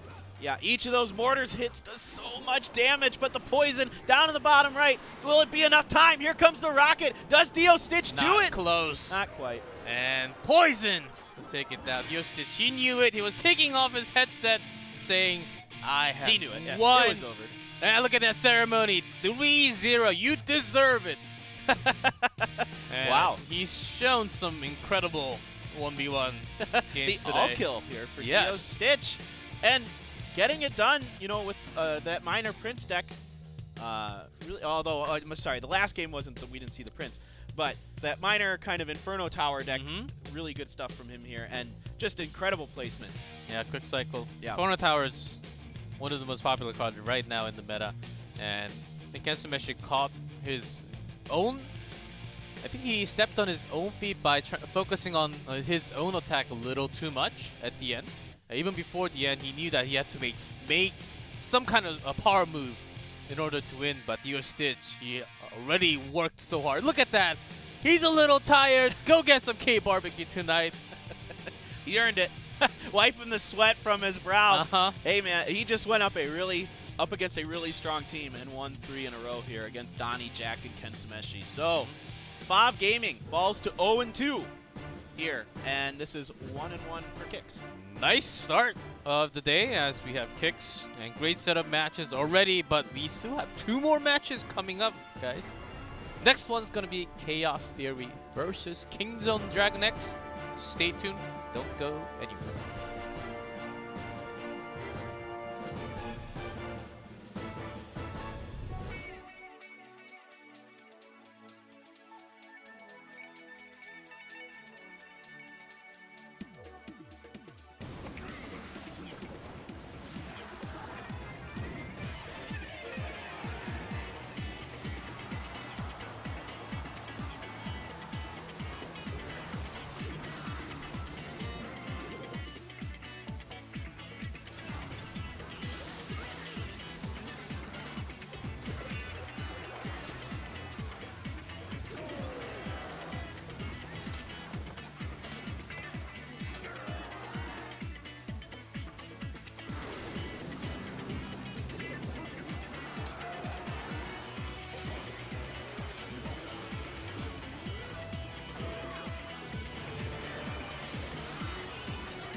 Welcome back. We have match 11. Chaos Theory versus Kingdom DragonX. Ready for you guys, as that was some crazy fun action to start off the day. Really good. I really liked what we saw between Jack and Onion when they all just kind of, where they're just like, all right, I'm just going to beat you with my deck. My favorite was the Expo versus Golem. Expo versus Golem, yeah. Yeah, anytime there's an Expo that comes out, you're happy. Anytime there's a Sparky that comes out, I'm happy. Glad Sparky's in the meta. We've got Chaos Theory to talk about. Benzer, Dexter's JTB, and oh yeah. Man, Benzer. This guy is so good.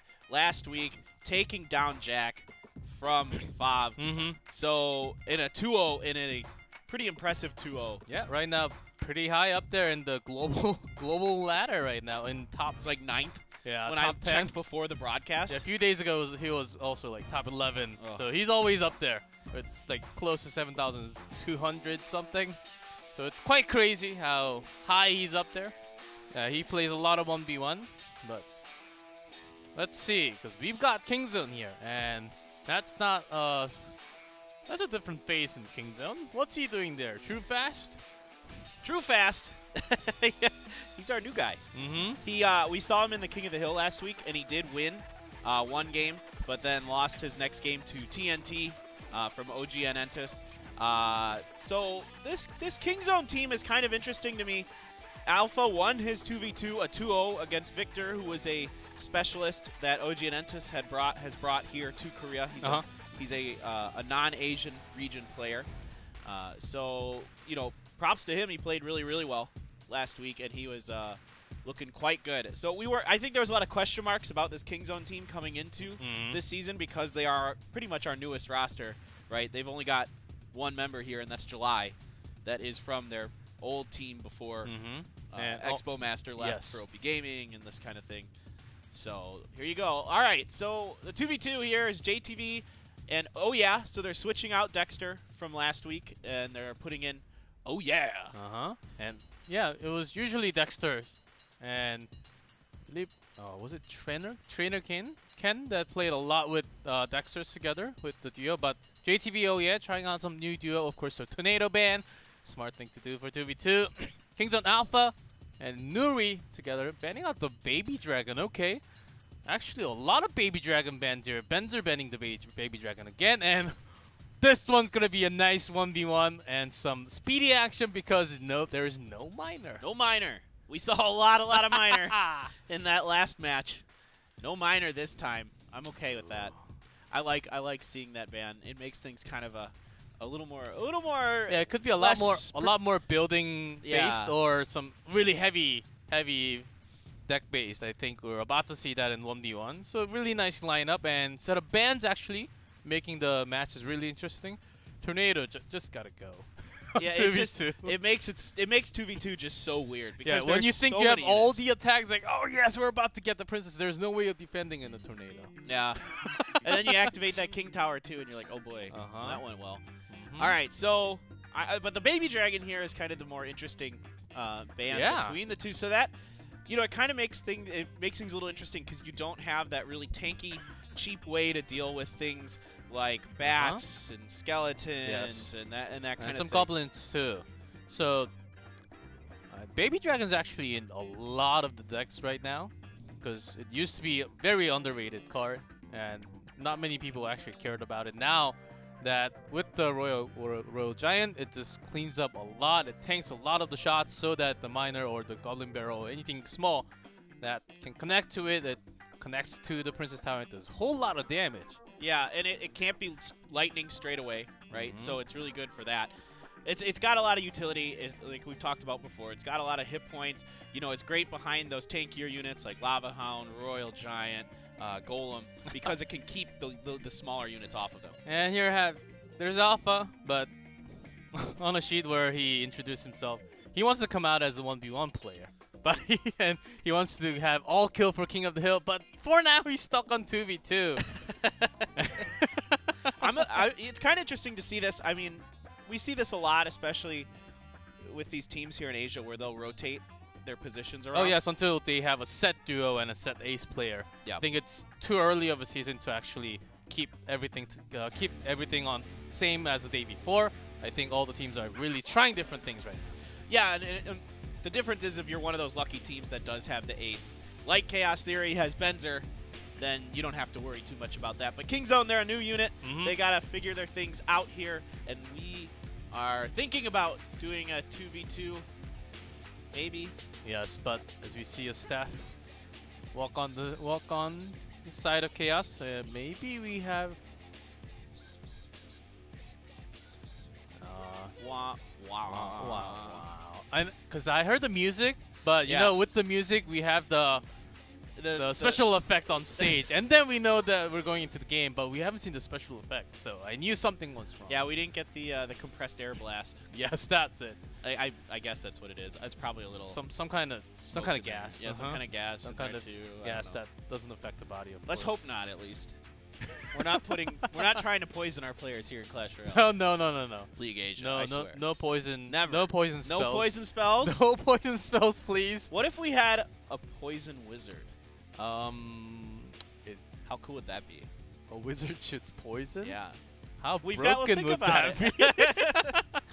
Think about how much other does it spells. cost? 12 elixirs? No!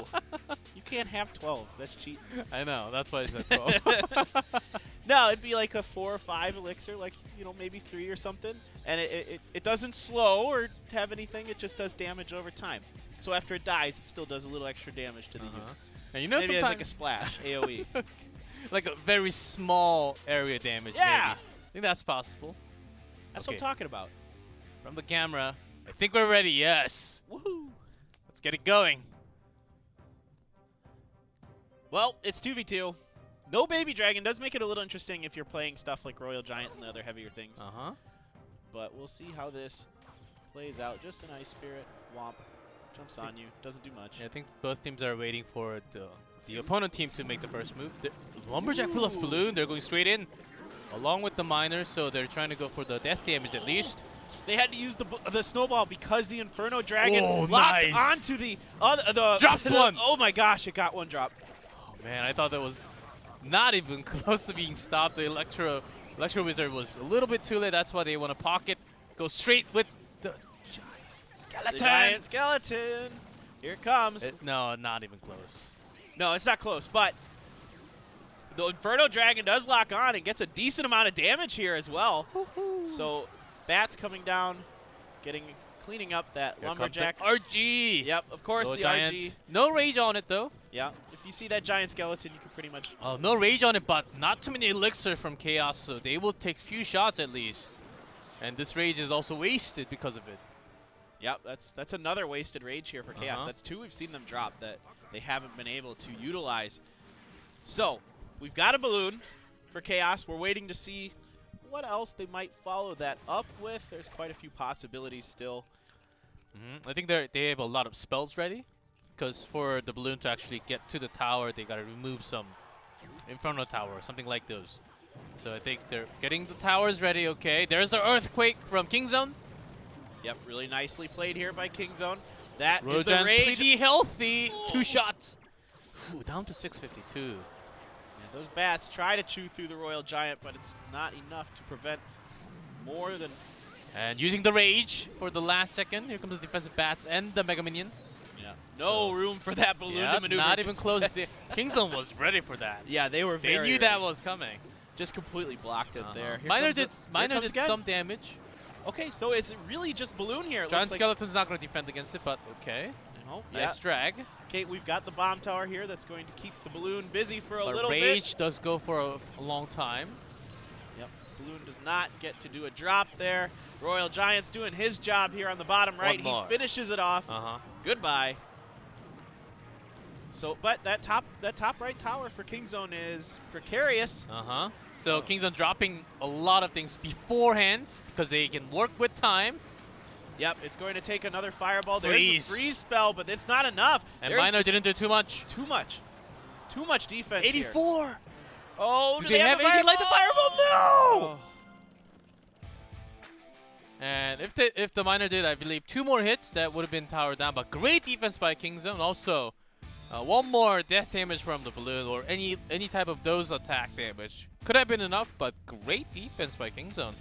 Yeah, really, really good stuff. They had a lot of good anti-air setup. The positioning of the anti-air was very strong to block that balloon, to really not give it the room to find a path into the Princess Towers. Yep, and a lot of teams, we see a lot of different teams trying different stuff other than the Royal Giant, but it seems like Royal Giant is having a crazy win rate so far. As this first balloon does connect, but other than the surprise that they found at the beginning of the game, it was really hard to defend. They ended up wasting some of the rage from the Lumberjack, and after that point, they couldn't really. They took a long time to find their own cycle. Right, and without the baby dragon, it's a lot safer to play the bats. So the bats coming up behind, and being placed in front of the balloon here for Kingzone really is really beneficial for them in blocking this balloon. So I think, it's going to be hard to use balloon again because of bats. Yeah, you have snowball available, but you're also snowballing a bunch of other stuff, trying to keep your miner, protected over in the corner from things like the guards and the other units. So you're wasting a lot of snowballs trying to, do that kind of thing, and then you have these bats that are just like so strong and they do so much damage so fast. Yep. If you have a freeze, you can come up. True. You can use it at the final few seconds and make game difference like that. But when you're freezing to actually make something desperate happen, it doesn't really work. And if they had something like an earthquake, they could have done a lot more damage to the tower if they were hiding for such a long time. And so that's the kind of choice of card that the teams will choose. Yeah, well, game number 2 here. Kingzone took game number 1. We are ready for game numero dos. Well, let's see what they do different. I feel like Kingzone's just probably going to stick with about the same thing. I think they can just stick with the same thing. Yes. It's up to Chaos Theory to change. Of course, both teams can, but it's just that Kingzone just won a game straightforward like that. I think they have no real reasons to change it. Yep, the miner gets a few swipes in there. Fireball to deal with that Electro Wizard. The Mega Minions decide they do want to battle in the middle. They thought about it. They thought about just doing en passant, that chess move where the pawns go by each other. But there's that Royal Giant and the Lumberjack in front of it. The Rage is going to get down. Inferno Tower this time here for nice Chaos. Timing. Yep. Ooh, great Earthquake timing. Even with the Rage, okay, it gets 1. That's all they wanted there. And here we go again. Do you have an answer for these bats this time?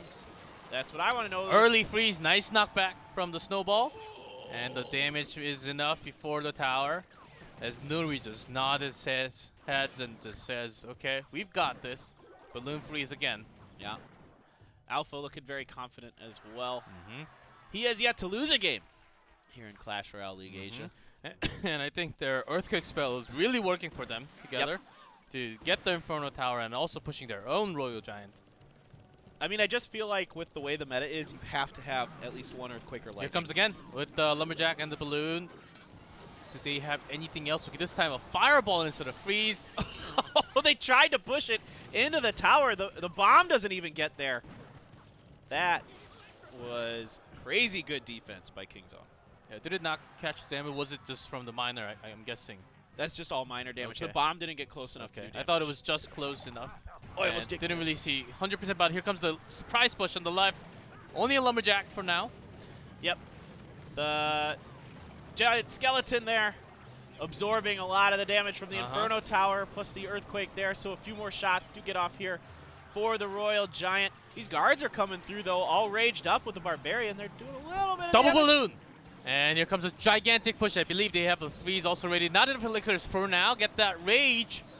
But there, the Ice Wizard and the Mega Minion. The slow and the single target damage is insane. Too much. Just too much. That poor Mega Minion pays the price, though. Here comes another push on the left-hand side with the Giant Skeleton and the even a Royal Giant. predicted Earthquake before the Inferno Tower. They knew that was ready, and then Chaos ended up spending a lot of elixirs, but the good defense, even using the freeze onto the left side.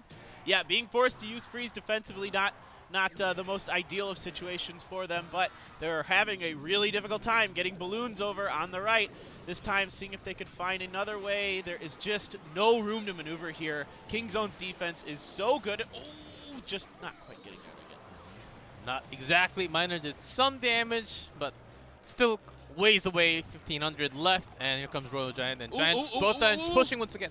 That Giant Skeleton just able to get in front of the Royal Giant, but unfortunately, the Inferno Tower locks onto the Royal Giant here, eliminating it along with the freeze helping here. Will Kingzone this Giant Skeleton will actually march towards the tower now. Yep. The bats coming down here. The Mega Minion fighting with the bats. Another Royal Giant immediately placed behind it. The Giant Skeleton so Bomb. No Inferno Tower for now? Yep, the Giant Skeleton Bomb in the place where you probably want to put that Inferno Tower. It's hard to put it down, so the Royal Giant got a few more shots. 518, and Kingzone's already putting down the offensive poison, but here comes the push from the left. Whoa. A little bit of a surprise, but too many slows. Snowballs pushing the balloon back into the bomb tower, which it then changes targets because of the change in direction that it has.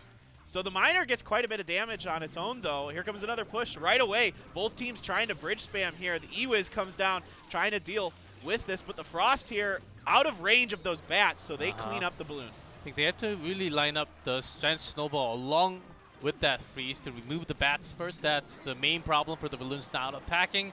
And Rage, along with the Miner, is actually doing okay on the backside. Yeah, the Ice Wizard slowed it up a little bit. But yeah, a decent amount of damage coming through. So this time, Kingzone, their defense is starting to fracture a little bit. Chaos Theory finding holes inside of it with these balloon pushes, using the freeze on the bridge. There's the defensive balloon. A fireball coming in. Yeah, knocks the balloon inside and Rage, but gets the explosion. So Kingzone really needs to push with this one with the Royal Giant, as the Chaos Theory has some elixirs to defend. Yep, 2 more Royal Giant shots, 1 Royal Giant shot, and a poison will do it. That's all they need to get through here, but they're forced to play defense again. The Rage coming down. Snowball backs it off. The Miner does connect. They also have a fireball. Oh, the fireball. Do they have it ready? Do they have the elixir? 4 elixir. Yes. Here it comes. Woo. That was what we thought first when Kingzone had a big lead of defending against even the double balloons and all those attacks, but when Chaos Theory has actually swapped side to the left, because they were actually wasting Lumberjack Rage every single time onto the left side. We're using Lumberjack to defend, and we're basically wasting it. Why not just change it onto the left side and make use of that so we don't spill any more elixirs? So that was the choice of decision. Yeah, and throwing the freezes down instead of on the tower, waiting, trying to wait for the balloon to get to the tower to freeze, just freezing the units that are around the balloon, of course, buys that balloon enough time to require extra resources to be thrown at it to keep it there. And like you said, why not use the snowball and the bats and that kind of thing? So yeah, one of the snowball towards the end part of the game that Kingzone used actually drew in the balloon towards the tower, and I think they put down a little bit more elixirs because of that. Yeah, this one. Right. Yeah, that actually knocked towards completely to the side, and when that freeze was down, they also had to put down the E-Wizard, so a little extra elixir has put into that defense because of that small snowball mistake. Yep, and then they couldn't ever quite recover enough to get their Giant Skeleton, Royal Giant pushes going. And it was, really good defense there. I mean, they have the Earthquake available to deal with the Inferno Tower, but quite a few other units, just getting thrown down right on top. Of course, the aerial units like the Mega Minion and the Bats just put right on top of that Giant Skeleton. Royal Giant push, and without, once again, we talked about this last game, if you don't have the Baby Dragon there, it's a lot harder to keep those small, pesky bats off of your big, beefy giants. Yeah, I know, and it's going to be really hard to keep this balloon deck against all those bats. Even though you have a lot of spells, you just have to use extra spells. And when Baby Dragon, single Baby Dragon can take care of multiple bats or any other small type of units that comes out right after, instead of using the spells. So that's some extra air units that you can keep up with the balloon too. So Kingzone, I think they had a really nice pan with what they wanted to bring. Chaos Theory might be a little tough as we go along if they want to keep that balloon deck. Of course, we do have the Tornado ban, but against the Baby Dragon ban, they're having a really tough time to get the balloon even having that death damage towards the tower. Right, right. A lot of that damage was coming from the miner. That last game, because of all of what was going on in front of the Princess Tower on the on the opposite side of the river there, that the miner was able to just kind of sit in the back and. And they were actually using the balloon for kind of like how Giant Skeleton works. They use it as a defensive tool with the death damage. They just delete everything along with the balloon. If it connects to the tower, that's great. If it doesn't, well, it's also okay because it deletes all the units from the other side. So let's see if they keep that up, or Kingzone is actually, if they will actually change anything from this moment on. Yeah, we'll see what they want to do here. Maybe go back to. I think they wanted to change it a little bit. That's why Kingzone called for a timeout. Yeah. You would think they're going to do something a little different, or at least massively change the Zappies. Zappies. Woo! We don't really see Zappies too much. And the Giant Skeleton this time placed at the back of the King Tower. So they're going to try a different kind of push here, but here comes a Royal Giant from KOTH this time. Yes. Yes. There's that. Bomb tower. Yep. Lightning there onto the units of Kingzone. This Giant Skeleton will go down. Ooh, Lumberjack. Oh, they have to use okay, they blocked it with the snowball. Nice use. But there was a lot of elixirs dropped down. Yep. The Ice Wizard and the guards here doing some work onto that Royal Giant. I think he only got one shot off there. Is there an Earthquake available here for Kingzone this time? And guards get pushed to the left side. So Inferno Tower locks onto the Royal Giant. Easy peasy done for Chaos Theory. But because of that, they drop another guard actually onto the left. Yep, and the Ice Spirit will deal with those guards quite handily. So pretty even stuff here. Both teams playing very good defense early on. Kingzone taking just a little bit more damage, but nothing substantial. As who pushes better with the Royal Giant? And Flying Machine. Let's see how they can keep that alive. But okay, without the Fireball, we do have Poison. So yeah, keeping that machine away from the air seems needed for Kingzone. Yep, keeping it there. There's the Earthquake here from KOTH onto that Bomb Tower. The Bomb Tower goes down. So the Royal Giant now raged up as well. Gets a couple shots in. It's basically what both teams need every single time. It's every single shot from a Royal Giant. It's basically like the Fireball damage. Yes. They need to keep that raged up, man. Kingzone instead left too many Lumberjacks. Now we see one. Split pushes here from both teams. The guards on the left. Royal Giant on the top right gets one shot in. The Inferno Tower does come down, but the Earthquake here on the bottom left, and a raged up Royal Giant doing a lot of damage. Yeah, it doesn't push, the snowball doesn't push it back, but it slows down, so it could be used just to remove some damage. Actually making it do one less hit can be useful later on. Yeah, overall, Kingzone now in a good position. They've done a lot of damage to both Princess Towers, so they can push either way if they feel like it. Having a lot of air units actually helps against the Earthquake, and Kingzone really needs. Kingzone's really pushing that advantage for themselves. Exactly. Yeah, and I mean the flying machine here and the Mega Minion are the only flying units for KOTH, so that Earthquake gets quite a bit of value. Fireball onto the Ice Wizard. So notice how Kingzone's actually pushing with the Lumberjack oftentimes. Not this one, but on the left side. But Chaos Theory, they're really not finding the perfect chance. Yeah, double Royal Giant with the Earthquake there. Here, first Royal Giant goes down. The second one is coming in. The snowball pushes everybody off of it. It does not get that last shot off, though. So 309. Now they have to play defense.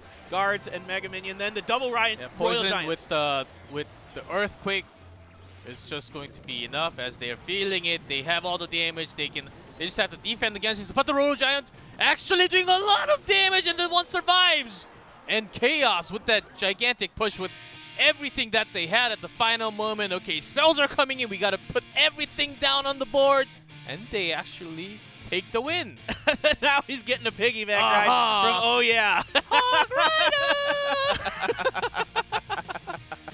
Oh, good stuff there from Chaos Theory. A very nice win for them. A great job in game number 2 to change up their rotations with that balloon deck to get a narrow win. And then in game number 3, just playing better defense overall than Kingzone.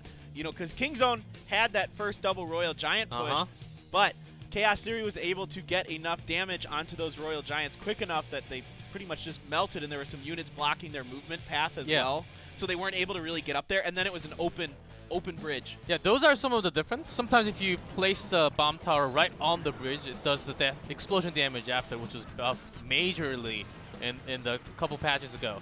And if they have done that, I think they might have been able to defend both Royal Giants without taking the tower down, because they only needed an Earthquake spell to actually put down to the bottom right, and they would have won the game. It was going to be really close regardless, but I think they had a lot more chance if they had done that. Yeah, that's a good point. The placement of the bomb tower there is important now because it drops. Even more important because it drops that bomb underneath it when it goes down. So I think that's a really smart point that Kingzone could have done there had they dropped those bomb towers. Of course, the bomb tower, it goes down a little bit quicker because of the less distance, but sometimes you just need the damage. Let's see how close this was. And after that, the second one comes without the rage, so I thought Kingzone was actually rushing for this one. Right, but the Ice Wizards are in there to slow it all up, and there were some guards and other things already on there. And the Lumberjack was in the middle of that all well, and Lumberjack does so much damage so fast. Yeah, it's onto the left side. And Chaos also had the Earthquake. Yeah. Not onto the bomb tower, but they already had the Earthquake, so I don't think it mattered at all. So they had the right push. I think Kingzone was saying, okay, we just have to wait for another spell, and we win the game. But the speed, Chaos had it. Yep. Yeah, you can't let those two Royal Giants just walk up undisturbed, because they're just going to, I mean, that's, almost 500 damage. Earthquake actually does quite a lot of damage to the tower. Yeah. 183. So with that, with the poison, it's actually 399. So there was a lot of damage. But let's continue. Let's move on. So we've got the man, the myth, the legend, Benzer, banning out the Baby Dragon against TrueFast, who banned out the Miner. TrueFast. Debut match became the best match. Debut for 1D1. Yep. Yes, he has played in King of the Hill before. He loves the cycle decks, quick cycle decks, of course, and from Venezuela. And he's getting along with the teammates. I think the language barrier, the wall, they're taking some time to get used to the team, but the reason why he's here, he's gotta be good. He's gotta be good to be here. You know. He's probably pretty good. All right, well, we're just gonna get right down on into it. TrueFast versus Benzer. Chaos Theory took the 2v2 set, so it's up to TrueFast to try to get it to the King of the Hill for Kingzone. Good luck. Well played. Let's give him a thumbs up. That's what we always do. No Miner, though. I'm super excited for this matchup. I like that, yeah. We saw enough Miner in the last match. In the last years of Clash Royale, yes. I don't know what you're talking about. Oh, yes, here comes Golem. We were kind of feeling it with that Tombstone, right? Yeah, with Tombstone and Skeletons. Might actually be the same for TrueFast, you know? That could be. It actually could be. Tombstone basically tells you it's Ooh. I'm just going to not finish my sentence. That's a different one. Well, usually you see Golem or Lava Hound. Yeah. Right? Which, following that up nicely. Okay. So this Golem being forced to use a Tornado to get it to back off here. Giant Skeleton, he hits pretty hard, but it's really slow. So a lot of bats and Skeletons actually, okay. They do chip. I want to say chip damage, but they actually did a lot of damage. Yeah, it's chip damage because they're small and they don't hit 67 times how many. Yeah. Oh, and a surprise balloon on the left, right after the Golem, but got that Mega Minion. He had that in his hand. This is a pretty unique deck here from TrueFast. I like this. Basically, death damage, and decks really. What TrueFast has really requires a lot of experience and skills with Tornado. Yep. And he really needs good timing on that.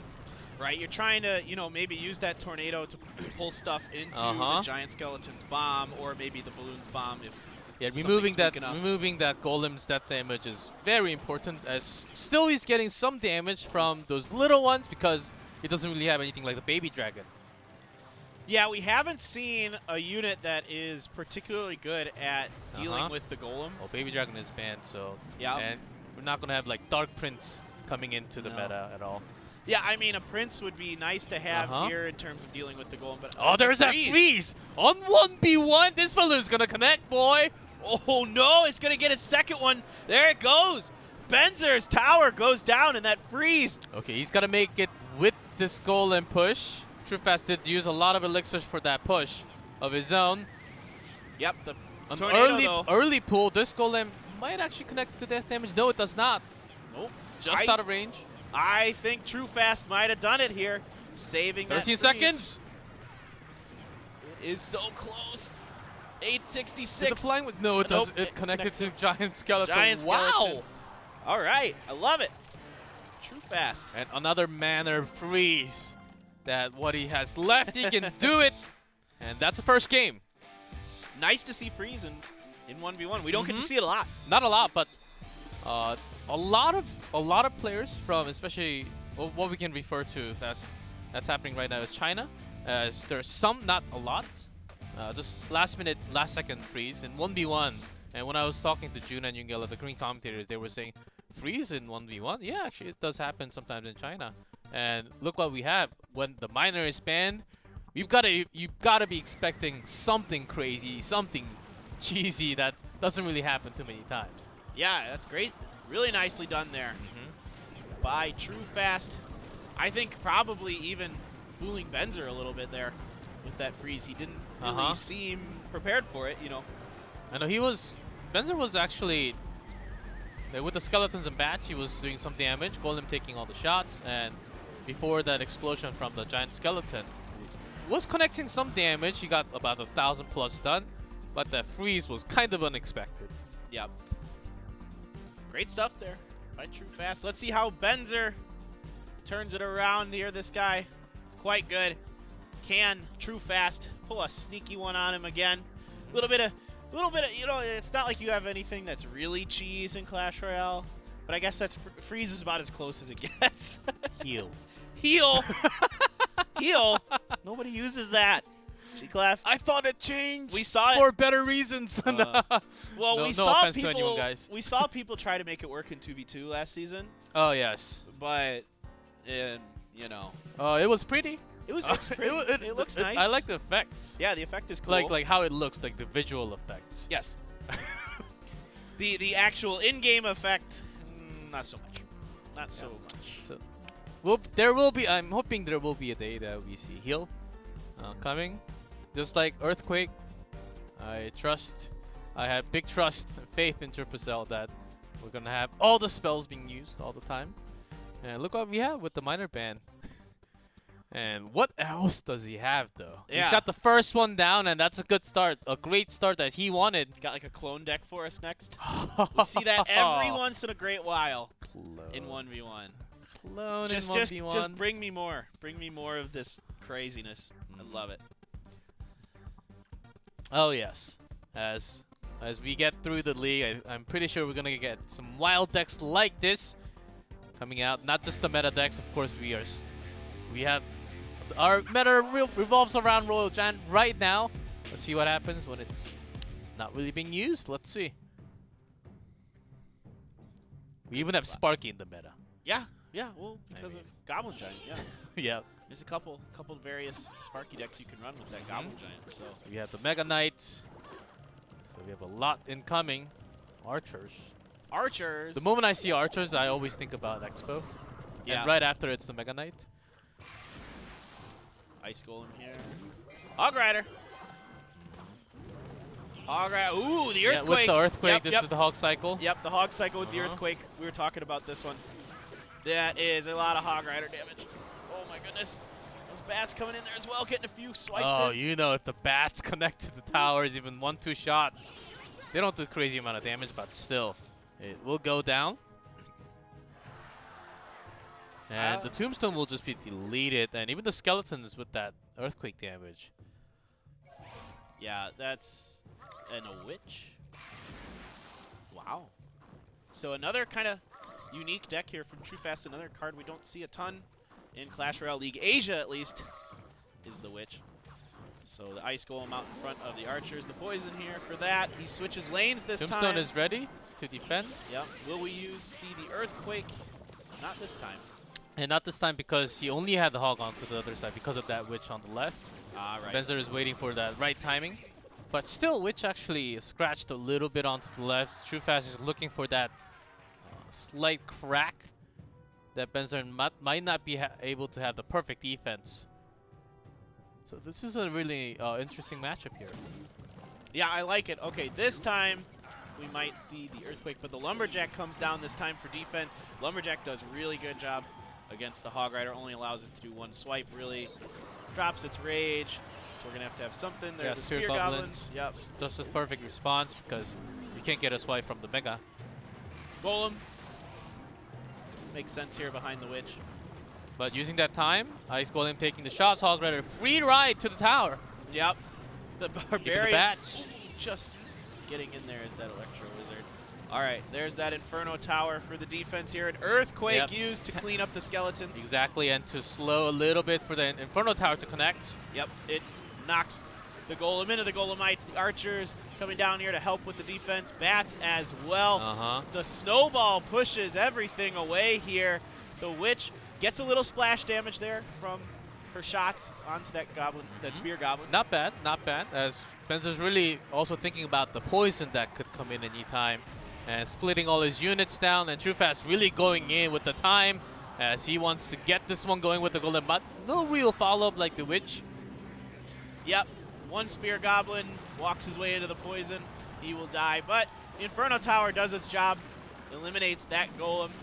Those skeletons aren't too scary. Now, can Benzer find a moment here to get his Hog Rider going? I think he's going to look for that one shot where it will finish the game because he's got the speed. When TrueFast puts down his Golem, it takes a long time to get through, but the Hog Rider hits.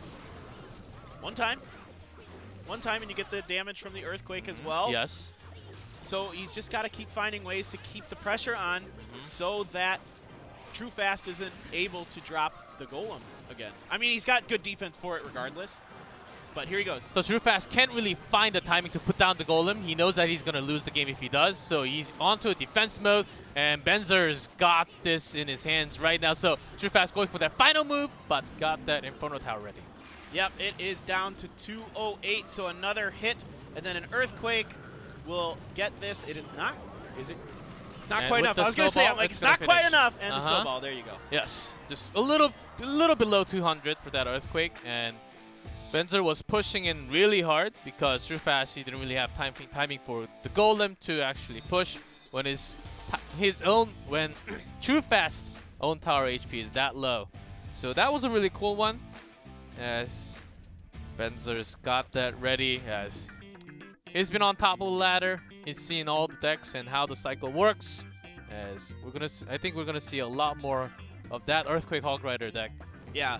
You showed that to me right before the broadcast, actually. It's one of the decks that the Chinese players... We've seen two decks here, the Freeze deck and the Hogs with the Earthquake decks from these Chinese teams. So these players are definitely watching all around the world, seeing what everybody's doing. And yeah, and it just revolves around the world because the top tier global players are just going to bump into each other all the time. I think we have a really nice, cool meta right now where we just have all the kinds of different crazy cards and some low cycles, big cycles, where everything can kind of work.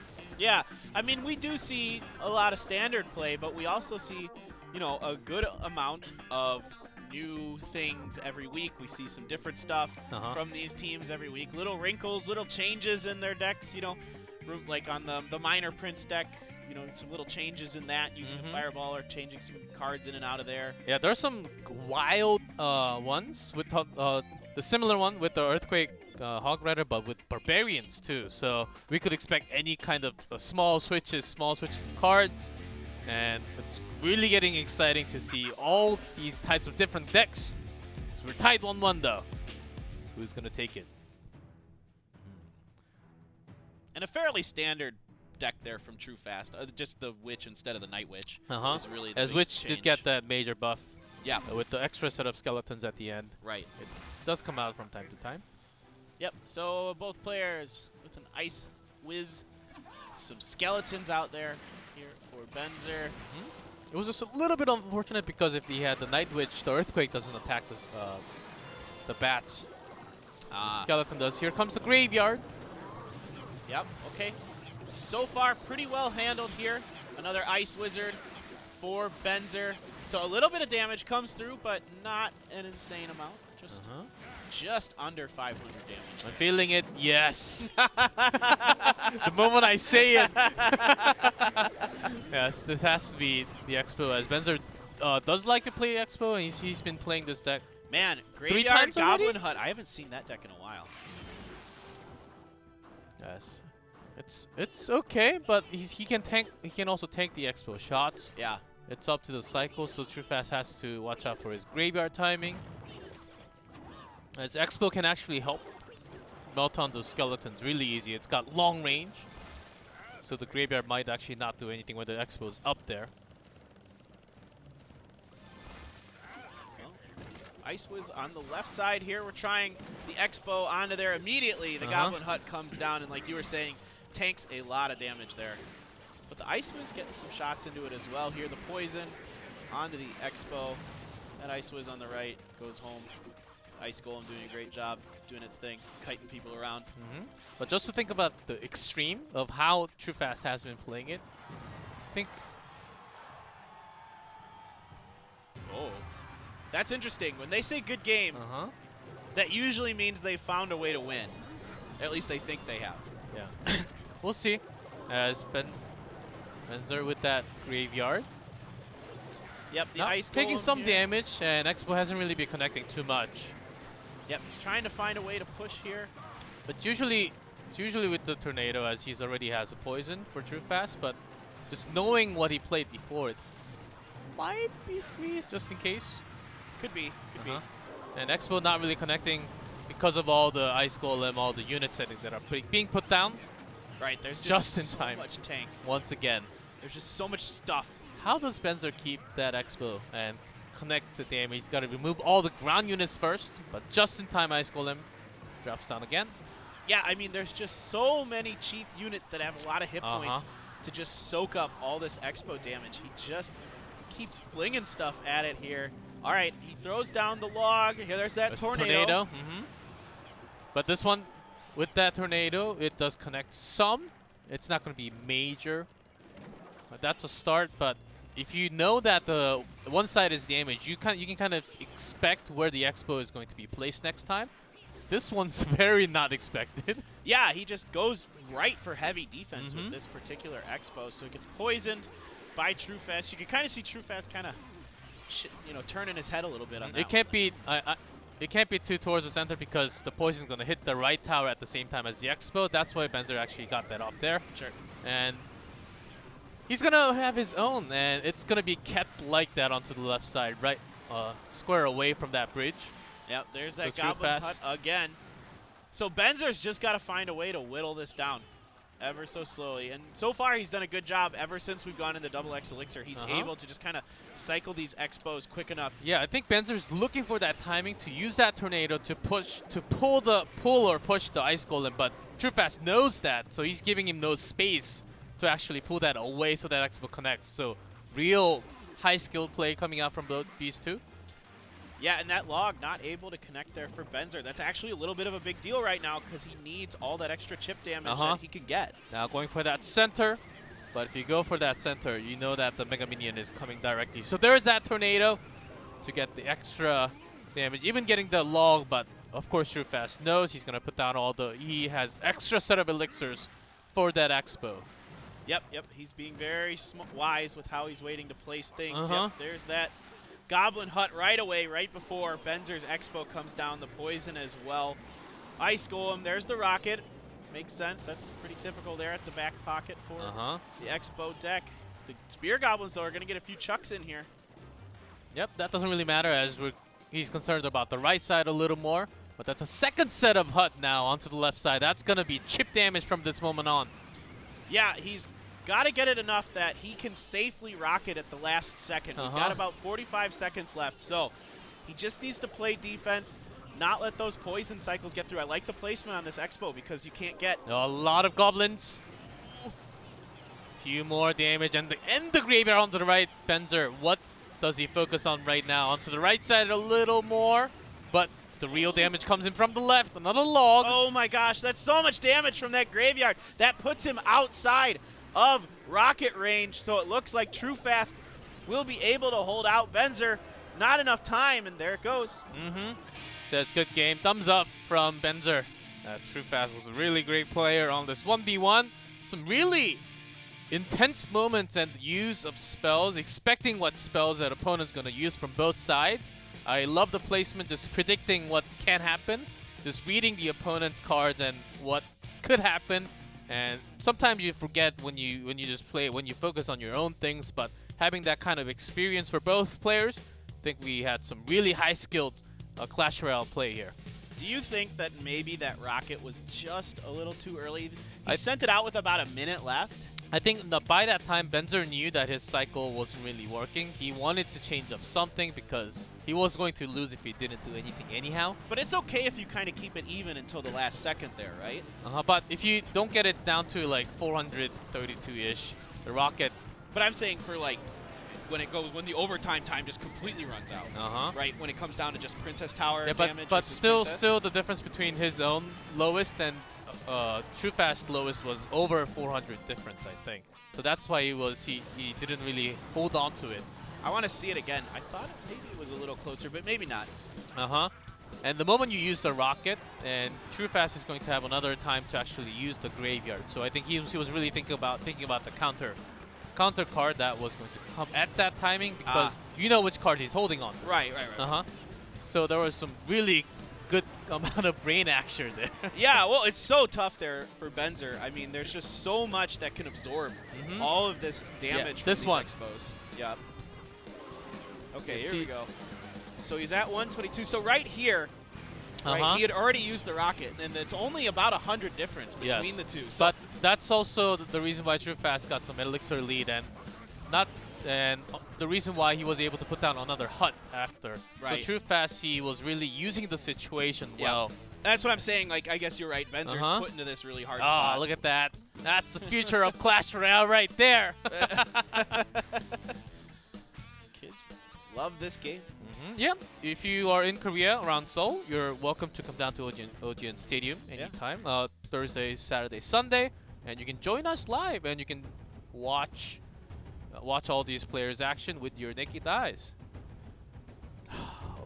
But that's exciting. But what we have on screen looks pretty fiery. Dexter's Benzer for Chaos Theory, July TrueFast Alpha for King Zone. Okay, Alpha does get his wish. He does get to play 1v1. But he wants that all kill, right? So he probably wanted to go first. You can still go last, and that's but you don't want to be in that situation. That's not a good situation if you're the last one and you want to go for the all kill. That's saying. A lot of pressure. Well, Dexter starts things off here. He was not in the 2v2 today for Chaos. It was instead of him. Yeah, but he's been waiting for this moment. Yep. Did win his first 2 King of the Hills last week. Tornado ban, so I'm expecting minors to come out from this moment on. Yeah, definitely. You know, he played Mortar minor stuff last week. Yeah, so he did run. He didn't really play too many 1v1s last season, but he likes quick cycle decks, of course. And July, also a quick cycle man. He did run some 2.6 Hog Rider decks. He's really showing his skills against really good opponents, I remember. Yeah, he hasn't played any 1v1s yet this season. He has just played in the 2v2s. So this is his first shot at a 1v1 game, going up against Dexter's here in our King of the Hill. Yeah, July actually prefers to play 2v2. Let's see. Really? And he says no comment about how confident he is. He will show with the game. All right. Well, show us what you got, July. Both players ready to rumble here. Will they opt to eat a lot of elixir? Seems like July is really having a trust on TrueFast, saying that I've got 2v2, TrueFast, you've got 1v1. I like it. Let's see his 1v1 skill. He's got to bring it right here, though, for the team. And Dexter's also looks waiting. Like we're just gonna wait. Get Get a little bit of a breather here. Yeah, we know what happens around the minute mark, like minute and 6, minute and 5, like a bar barrel. And then suddenly a golem for one gigantic push and the game over. Yeah. It could definitely happen. But there was a game, like a few games last year, where we waited for that minute mark and then both players just ended up using goblin barrels.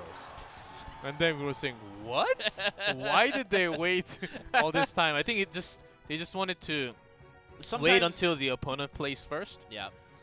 So the zap there, just might as well cycle it through your hand, do that little extra damage. If you don't like it in that position in your hand, you're looking to get a different card going. Makes total sense here for Dexter's. And you're winning. And and you're ahead. Ahead by 56. Yeah, by 56 points. Hey, it could matter. You never know. Keep an eye on that top right tower, G. Oh, yes. 24-78. And let's munch on some carrots, eat some healthy food. And we have 3 people watching this game. You see that eyeball? Oh yeah, yeah. one is each of the teams, right? So two are the teams. Yeah, I'm pretty sure. And then the other one is us. Okay. One is us, one is the replay guy, and one is the highlight guy. No, I'm just kidding. Here comes both lavas. Okay. Both lavas. And Dexter's actually placed it next to his own tower, so that's going to reach first. Yep. Tombstone coming down here. Balloon behind it for Dexter's. And Earthquake. Balloon as well here for July. Earthquake.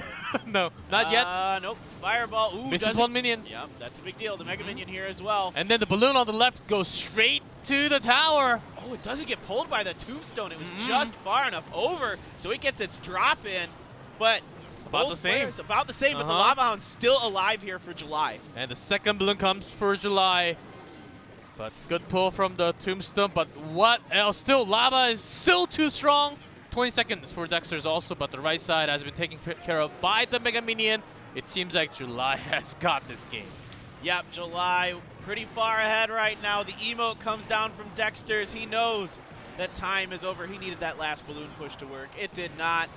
Great job. And the 3 crown here for July. Yeah, after that move, they actually had the same deck. So that's pretty incredible, having that major air push. And it depends, because Dexter's actually got the first cycle with that zap, but I think the follow-up card was what was really important, as he couldn't get the second balloon in hand. But July, knowing that his lava survived a little longer and his first balloon actually going directly to it, he just pushed in. Yeah, and that Tombstone not in range or in time for that balloon. So I think it was just the way. Sometimes the lava kind of, because lava is kind of fat, it does push the balloon all the way to the side a little bit. I think that's what happened here. Yeah, it just kept blocked it. You know, since they were kind of parallel to each other as they crossed the river, so it just blocked it from going into that Tombstone. That's really the big game changer there. And also, how he followed up with the cards. And July just had, okay, I can put down another balloon, but at the same time, Dexter's, he was spending a little more onto the guards and how he wanted to defend the left side, but against anti-air, he didn't really have other anti-air other than the Tombstone. Right. So that was a big difference. Yeah. And the timing and the placements. I mean, just great placements there from July to keep that balloon out of range of that. That's, you know, kind of the normal Tombstone position there. So. Oh, yeah. Oh, yeah. He did not win his King of the Hill match. But he's got that 2v2 today. He does. He's got that. Number 1. And he's about to keep that going against July here. Let's see. That's what he's got for 1v1. As last time. He played last Giant, Skeleton, Royal Giant. On a 1v1. Yep. But this time, we'll see. We'll see. He likes the Royal Giant the most. You know, we could see something like the fast cycle Royal Giants, where there's a lot of little cards. Oh yes, and yeah, he's the one that actually used a skeleton army. So that was a little off. And with the Goblin Barrel, he used everything as defensive and had the Goblin Barrel trying to do some damage. Yeah, it was a cheeky little Royal Giant deck. Royal Giant deck. But maybe I'll try something a little different. You know, see that Ice Whiz, Tornado, Ice Spirit, Skeleton, Furnace combo, or no, not Furnace. Furnace isn't in that one. Sorry. Barbarian Barrel and Fireball. We haven't seen too many barbs. The regular barbs. Regular barbs, nope, but you can throw that in with the Royal Giant for sure. So let's see, July. I don't think he's going to keep that error. The Lava Loon deck once again. We don't wait. We get some bats. But will July even use zaps? Oh, okay. There's that miner. Not banned out this time. Well played already well from played. those 2-3 cards. Well played. It almost feels like it's the same thing from July. It almost feels like it. And it really feels like it. Ooh. 2 shots from Barbarian and also poison damage. That's something. Maybe we won't see the balloon this time from July. We'll see. But okay, there's that Prince. Okay, so this is that Prince Miner stuff. There's going to be an Inferno Tower, most likely, waiting. We've seen guards from July, so this Prince doesn't really do too much. Yep, there's that Inferno Tower. There's a lot of other cards that can fit in the last slot. We saw Fireball previously. There's a few other things here for, oh yeah, work out. But the Inferno Tower makes work of all of the Lava Hound and his pups there. So advantage so far, oh yeah. Once again, the Miner chip doing a lot of good things here. It's nothing really sticking out. Musketeer, okay, we do see a lot of Spear Goblins instead of Musketeer too. Sure. But those vary, and I think it's personal preference at that point. Yeah, you can do Balloon as well. There's like a lot of things you can put. And Balloon onto the left. Yep. Okay, he does want to chip a little bit more with the Miner. Oh, the bats get zapped, but it does not get dragged by the Inferno Tower, so it's going to get a drop. Oops. Oops, indeed. Yeah. Oh yeah, did know that July had Zap available. And I think the moment he threw down the snowball for the Miner, actually delayed this amount of time. So that's one big punch, you know, for July. And if he doesn't make the same mistakes again, I think he can have a fine defense. Yeah, I mean, he's only got, you know, Bats and Musketeer outside of Inferno Tower to deal with. Okay, no guards units here. Oh wow. July, he wants to push his own. Oh yeah, had the speed with the Miner and the Prince. Yeah, so the Prince, I think he might just opt to just leave that alone and let his King Tower deal with it. But that thing does do a lot of damage. Okay, he has to use the Tombstone there to drag it off. Princess Tower does go down here for oh yeah as well. So in terms of how you can get the second Crown Tower, or he's going for the King Tower actually. Oh yeah. Yeah, he is, but that Prince gets chewed up between the minions and the guards there. I mean, he's done a fair amount of damage to it, and it's about even health with the Princess Tower. So what Oya has to be careful is the Pocket Balloon. Never mind, it's not going to come in, as that's an okay July. He wants to focus on his own straight-on power. Defensive poison here to make sure that that balloon and those other units get nowhere near. But the bomb does come down and do some damage there. Still trying to find a way to get this 3 crown if he can. So it is sort of a race for Oya to get 3 crown in July too. Because Oya chose to go for that King Tower instead, he does have a chance to change it still, but he's solely focusing on that right now. Yeah, it was a weird decision there for July. You know, that Prince does a sneaky amount of damage. He has a lot of hit points, so he can tank quite a bit. Musketeer actually is it's a really good choice against the Balloon and the Lava Loon. It's gonna, it doesn't really quickly melt down, but over time it's gonna chip its damage. Yep, there's the Miner trying to get ahead of everything here. The Prince gets distracted by the guard, the poison, and that's quite a bit of damage coming through predicted there. Poison, but it doesn't really hit the Mega Minion or the guards. Ooh, he got the charge. Okay, that's 1,000. 13 left.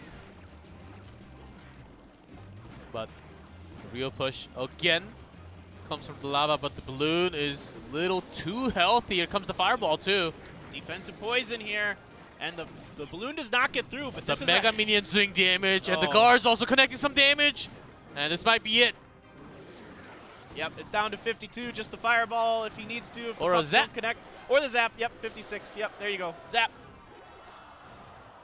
Bang. July. Whoa. Just doing the same thing, more or less. Alpha may not get his chance. Alpha might not, man.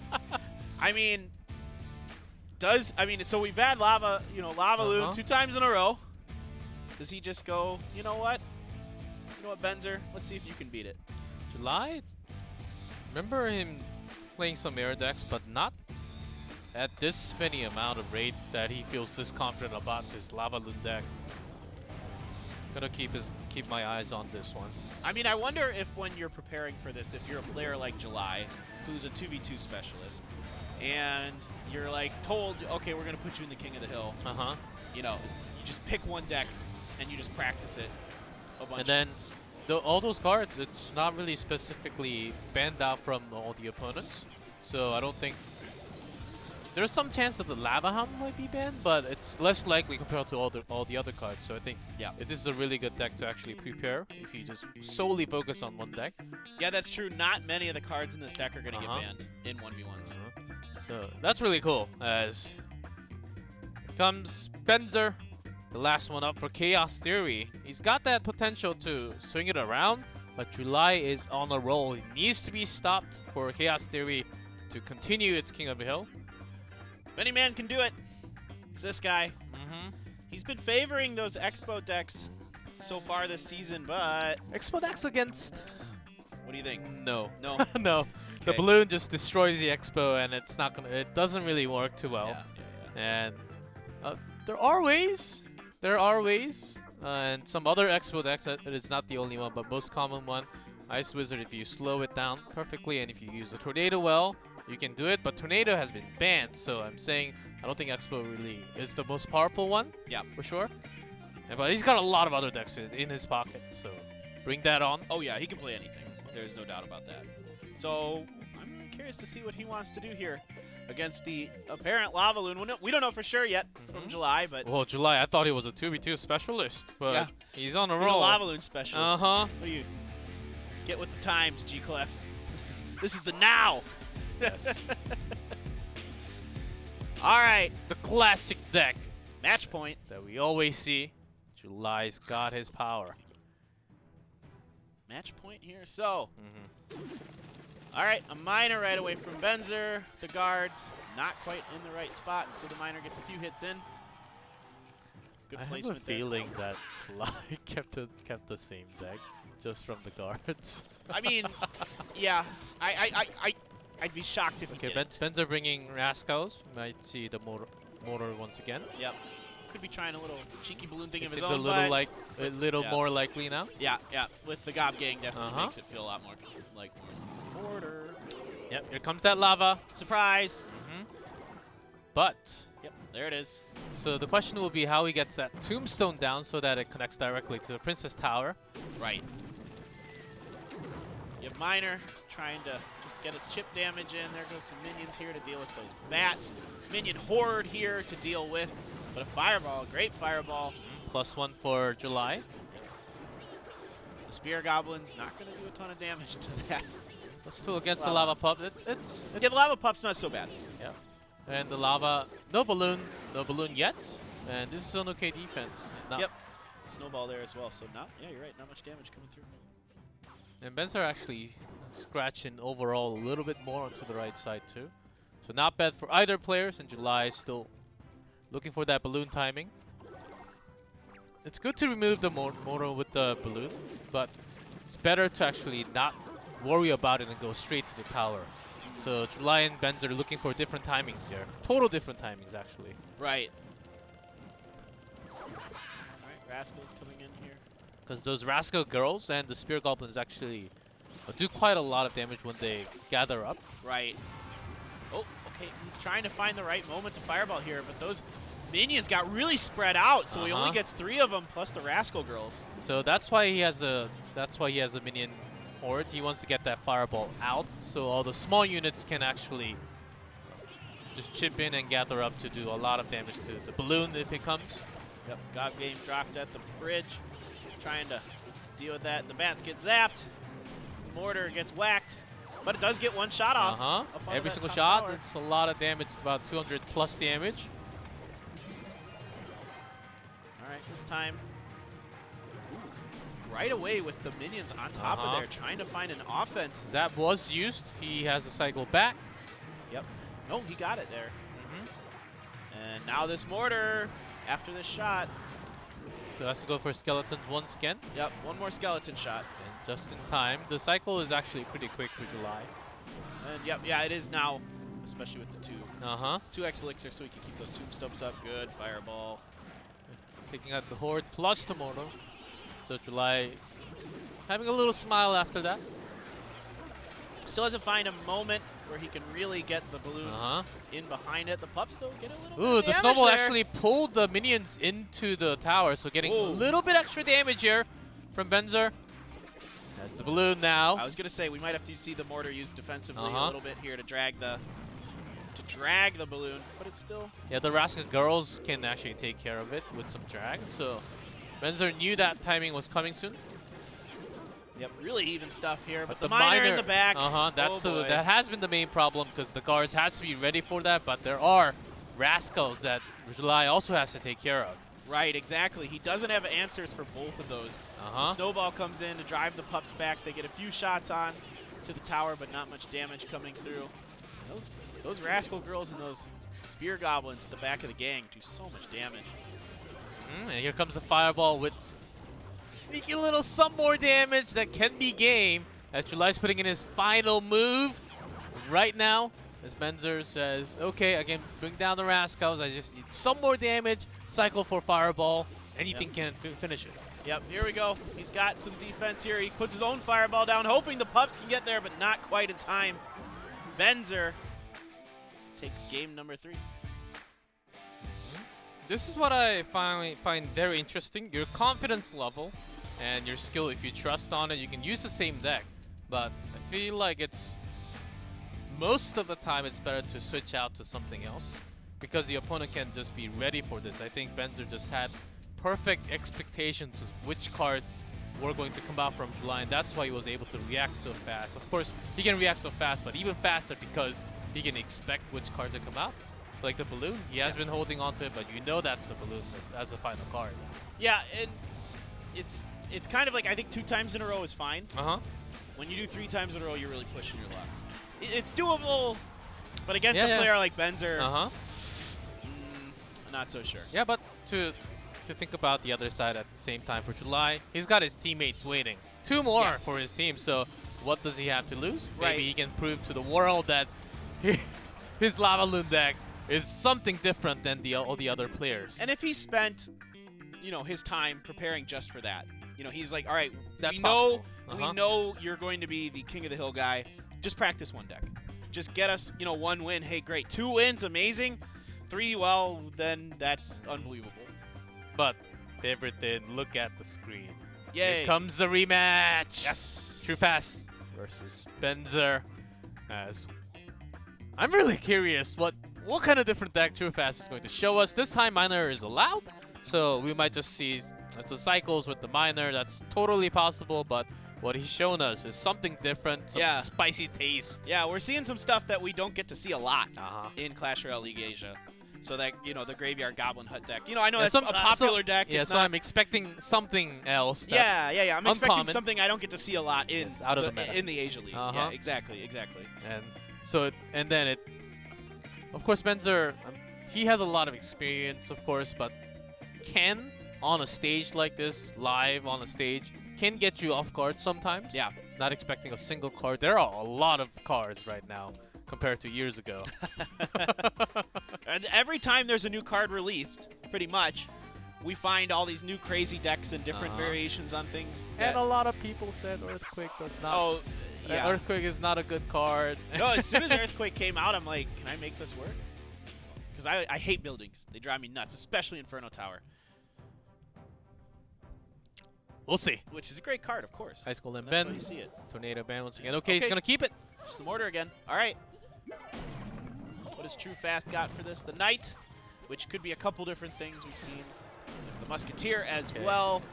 With the Musketeer, it might just be a quick cycle. Yeah. Probably a cycle deck. Even with the Knight, it could be just a replacement of the Ice Golem. Yep, exactly. We saw something just like this.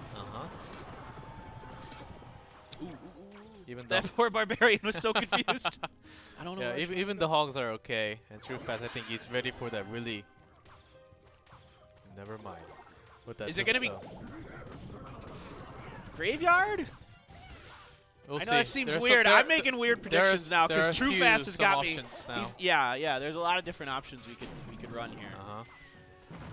As Benzer's keeping his cycle, really getting his mortal, trying to connect it to the Princess Tower, which is going to be a little hard because the cycle from TrueFast is actually really fast.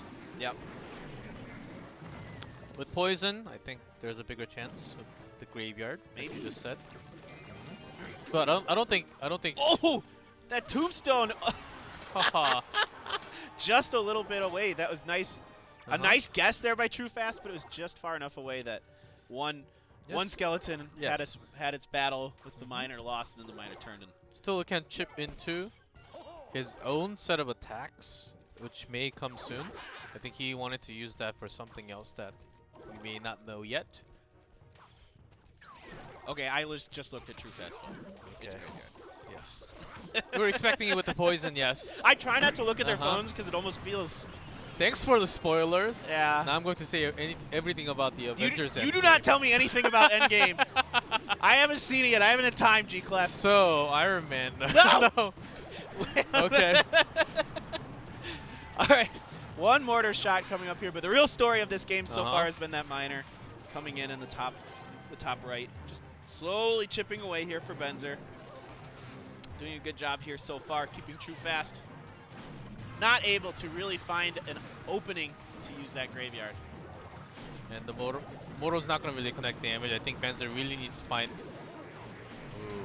The Horde not 100% connecting with the Poison, which means the miner is stronger in a way, but TrueFast got a Knight. As long as he's okay with the prediction, he can actually get the defense, but look at the bottom side. Princess Towers are barely even scratched. Yeah.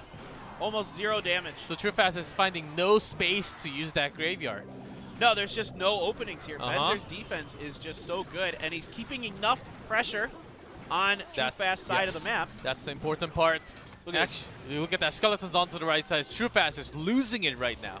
Yeah, it is just so much. He thought the miner was coming to the right instead. Yep. Okay, he's going to try it. Here comes the Graveyard. Benzer's got so many different cards that can work against the Graveyard. Rascals, the Goblin Gangs. Yep. Minion Horde. Yeah, he can bats, put down anything. You name it. I mean, you can wait for the Poison. The Poison has been used, so here comes the Minion Horde. You can actually be using that a little bit more with more power. Yep, behind the miner, you see that push-a-lot miner, Minion Horde.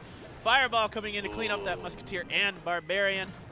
And this Knight's trying to walk his way up with the bats. They're not letting you touch that. So mortar. unless Benzer makes a huge mistake, I think he can get along and just use the final 2 minutes to chip down with the miner and some more scratch damage and plus the fireball. TrueFast, he needs to find some crazy timing for that Graveyard to work here. Yeah, he's got to find a way to make that push work. He has to use the Poison, and it doesn't really catch many of that Minion Horde. That's going to be a big turning point here. Oh, that's so much damage. Oh, and the Rascal Girl's there as well. Also down to 424 onto the right. So as long as Benzer defends, and I'm pretty sure he's thinking about that Graveyard coming in any second. There it is. He's got the Goblin Gangs also. Even after the Poison comes, he's got a secondary set of units that can go against the Skeletons. Right. He's getting decent damage there in the bottom left, but it wasn't really enough that time. The Knight able to distract that miner. Mortar connects though. Yep, Mortar connects. Fireball comes in. GG. Benzer putting us down to game number 5.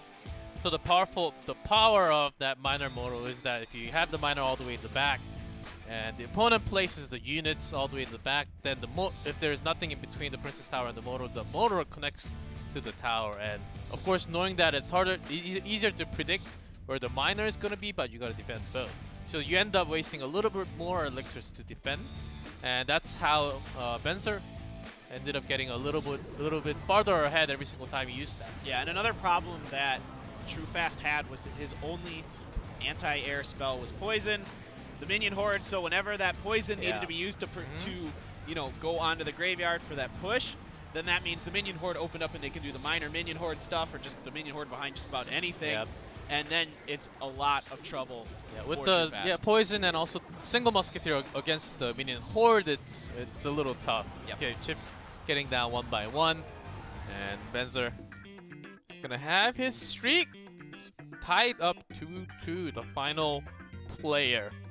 Well, we Alpha were worried. gets a shot. I know. We were sort of worried that Alpha might not be able to play because July was on a crazy streak, but Benzer stopping that fire, putting water on top.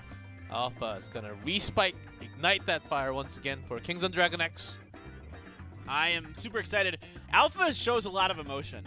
He is a very excited player, especially when he wins. He's got a smile on his face a lot of times. Seems like he's got a good disposition about him. Well, he wants to go to WCG finals, so he's got to show us something right now. It's a little too early in the season, but it all starts from here. And you know what? He likes to use the mirror. That is mirror. Go for it. I love mirror. It is such an interesting card because of the the level up that it gives to the one that you play afterwards. Based on his favorite cards though, because it said his favorite cards were Furnace, Barbarians, and Mega Minion. He could try that variation of the Royal Giant deck that has Barbs in it. I wouldn't be too surprised to maybe see something like that if he feels like playing something that he's comfortable with. Yeah, Mirror and Tornadoes are his favorite. Tornadoes ban, but still he can work out with his. It's the final game of the final match, a full match in between these two teams. 2-1 on that 2v2, 2-1 on 1v1. Now we're on to game number 5. Let's see who takes it. A single game to the side. There's that Furnace. And a Hog Rider here from Benzer. Immediate Lumberjack comes down. There's an Earthquake as well. So this deck, the freeze here as well. Ooh. Interesting. We could see 2 freezes in one day, G-Clef. Yeah, this early in 1v1, that because he had nothing else to defend, he just had to drop it down, but it's been revealed now. Well, now I'm super interested in what Alpha's got in store for us here.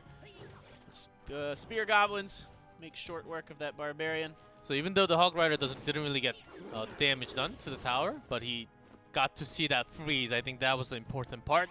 And Benzer now keeping that in his head. He's got 2 minutes to go through. Alpha, he has shown his freeze already. I think he has another set of units, maybe like the Balloon to keep. Could be Balloon. It could still maybe be Royal Giant, but it'd be really unorthodox.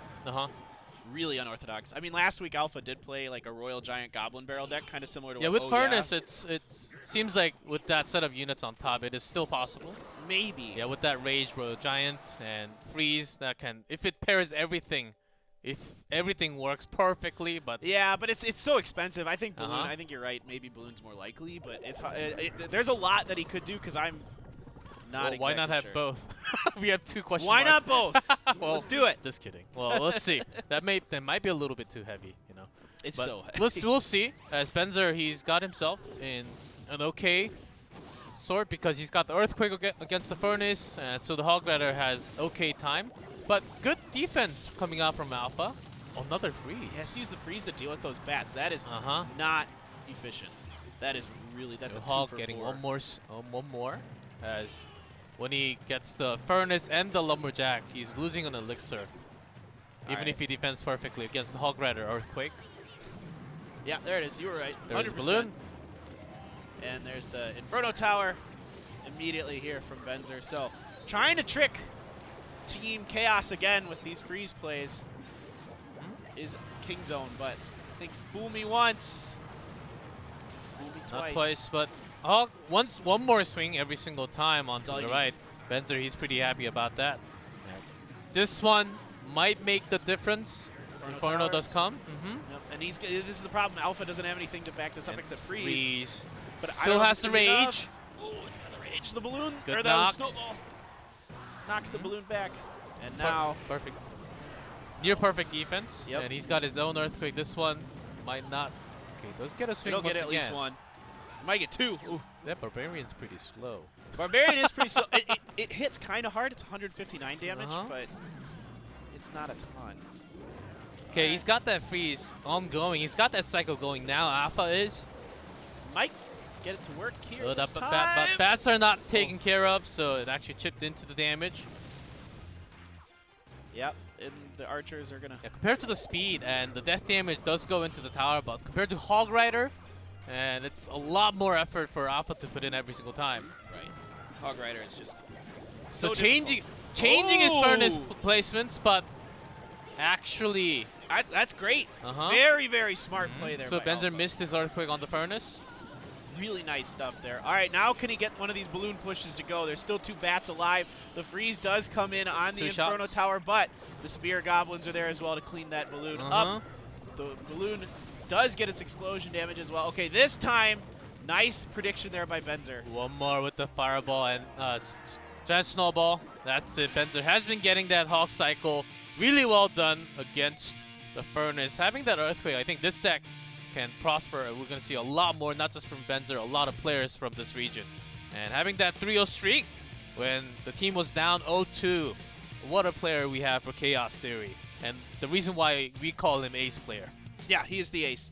That was incredible stuff from Benzer. Really well handled there in that last game against that freeze deck. And I think you're right that the Royal Hogs. No. That's a Hog Rider. No, the Hog Rider. The Hog Rider, I was getting the Hogs confused. There's too many Hogs in the game now as well. We've got so many Giants and a lot of Hogs. And the Ram Rider. And the Ram Rider. No, things that charge into the buildings. Yeah, things that charge and ride things. But I like the overall match. Kingzone and Korean teams don't really try new things, but in terms of today, what they have shown us, they're really trying to change up the meta and try to bring in some different cards. So it was really cool. Yeah, it was a lot of fun to see here. They tried it. I think the freeze thing maybe a little too much. But guys, we got to take another break. Coming up next, Ponos versus OGN Entus. Stay with us.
Welcome back to the final match of tonight. It is going to be Ponos versus OGN Entus. You can expect some high-level plays coming out from these two because they have been waiting for this day for such a long time. I am super excited. Ponos, such a strong team, top to bottom. TenGoD, Raiki Jones, Rad, KOTH, and Mikan Booyah. They won against, who did they play last week? Kicks. That's right, it was Kicks. They won against Kicks. It went to the King of the Hill, but in the King of the Hill, KOTH won one of his games, lost the next one, and then Rad won the next two. Yes. So they didn't even need Mikan Booyah to get it done. That's how scary this team is, Raiki Jones, yes, I feel you in your hearts. As this team's got some characters. Of course, the champions from last year, from Clash Royale League Asia. Really strong team, but OGN Entus. And this team's another level of special because they got Victor now, who's actually playing for 1v1. Not TNT, Victor, TNT, Thunder, Dandelion, and One Crown. So this team's actually packed. And I believe this team has 2 ace players. So that's a scary thought. If you have two scary monsters, you do not want to go to King of the Hills.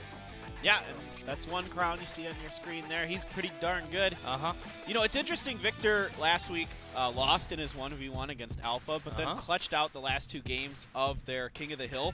And he basically used the same 2 decks.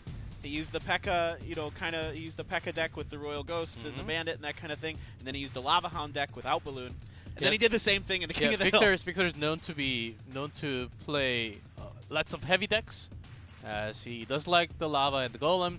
But let's check out the active roster for this matchup. Mikan Booyah TenGoD playing 2v2, and Rad, because he did so well last week, maybe he's got another chance. I think so. And that's the 2v2, and 1v1 for Rad. And we're surprised because he has been the one playing for Fav Gaming, have Rad and Yakitori, and he was stuck on 2v2 basically because he was so good, of course. But for OGN Entus, TNT and Thunder banning the Lava, and Victor. Wow, do we actually have the right image there? Barbarians ban? He bans the Barbarians. Maybe he wants to go for some Golems. Yeah, maybe Golems, P.E.K.K.A., Royal Giant. With if you're running a variation that doesn't have you don't want to use Fireball in, because the Barbarians really mess up Royal Giant. Oh yes, they basically, if nothing else is there with the Barbarian, and it's just the Royal Giant and those two, the Royal Giant barely gets a shot off. Just barely. Yeah, no, they are quite heavy, and they do a lot of damage when they're all gathered up together.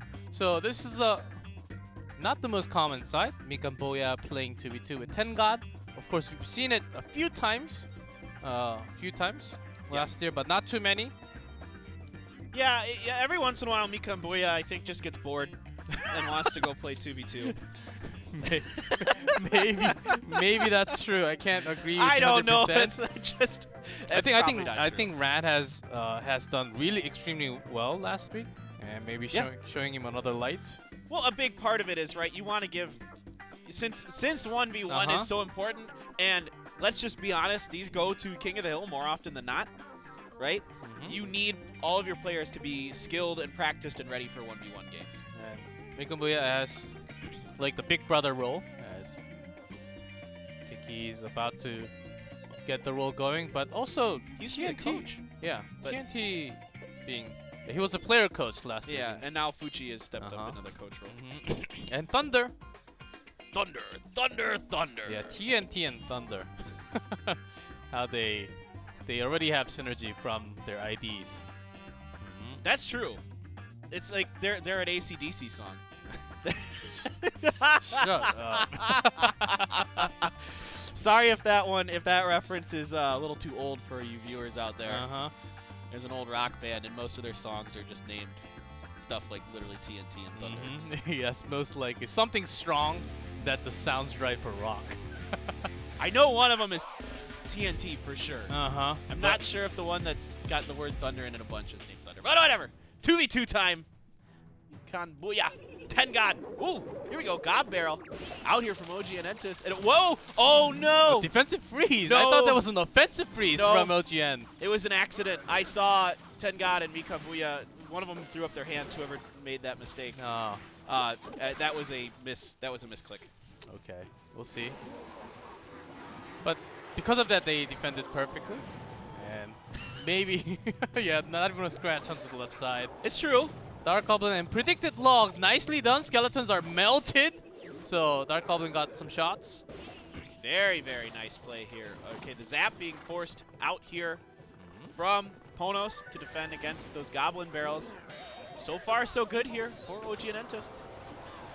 But a little bit of a misclick there. Caused a lot of points to be lost here for okay, Ponos. does meltdown just before the charge. This is Dark Goblin. Going to go to work on those bats. Start putting shots into... Yeah, we're seeing Rascals from OGN Entus. Okay, they're really talking defensive because they want to get some Goblin Barrel damage. Make sure they can get some near perfect defense all the time. Ooh, the Skelly Barrel's doing some work. Yeah, that was a bit of damage there from that Skeleton Barrel. It looks like Ponos is focused more on trying to get a push. Ooh, with the Zap, with the Rage, with the Balloon, connects! Just at the end. Nice Zap at the end. Very nice. Here comes another balloon push right out the gate here. Do they have something to follow it up underneath it? The Rage does come down, but the Dark Rascal Goblins, girls and with the Dark Goblin. Enough. Too much. Uh-huh. Too much. Must not have had poison available. Possibly. Tengat says, okay, we're all good to go. I wonder what's coming soon. Now they're ready. Just Ice Spirit there to buy some time. I was expecting Giant Snowball, but no use. They're just going to take the damage. Yep. Saving up for their own attack, but let's see. Yep, the poison here will buy enough time to get a lot of damage in on that wizard. Maybe a double balloon, but let's see. Rage. Freeze. A lot of units get stuck in that freeze. And the balloon, look at the HP! Oh my gosh, that is so much HP on that balloon. Nice teamwork. Yep, okay, now can they follow it up here? If they could get, the very good Giant Snowball there. Here comes another one. This predicted Skeletons and the Ice Wizard. Zap coming down here. Log as well. This is down to 493. So they have to get it done in 20 seconds. Can they get it perfectly? Those bats just able to do it, but... Okay, now focusing poison on either the King Tower. King Tower is pretty damaged too, and they do have freeze. Yep. So let's see what's... Okay, they're going to go for the right side. That Dark Goblin does lock onto that Princess Tower. Double balloon. Double balloon with a poison underneath it. Will there be a freeze coming as well? Very nice placement on that Inferno Tower. And then very late rage, so they have a lot of rage time. Oh boy. And then Fireball draws that in, but just in time. Just in time. Woo. Ooh, this one's so close. I know. And another set of goblins. But no perfect defense, but got a few hundreds, few stabs, that's about it. A little bit of stabby there. Uh-huh. But comes another rage. Yes, look at how far that balloon gets dragged. Great Inferno Tower placement here by OGN Entus. Just reading that perfect timing, but the Ponos has another set of balloons coming soon, so. And it keeps it out of poison range too. Oh, Skeletons. Nope. Not quite perfect, as not bad of a timing. Perfect defense. Poison though. Let's see what can change the game here. As Inferno. Okay, they're gonna try. This time they're trying to predict that Inferno Tower there. Great placement here by Ponos. But the bats and the not quite. Yeah, Dark Goblin and a lot of anti-air actually doing the damage. 5 to 534.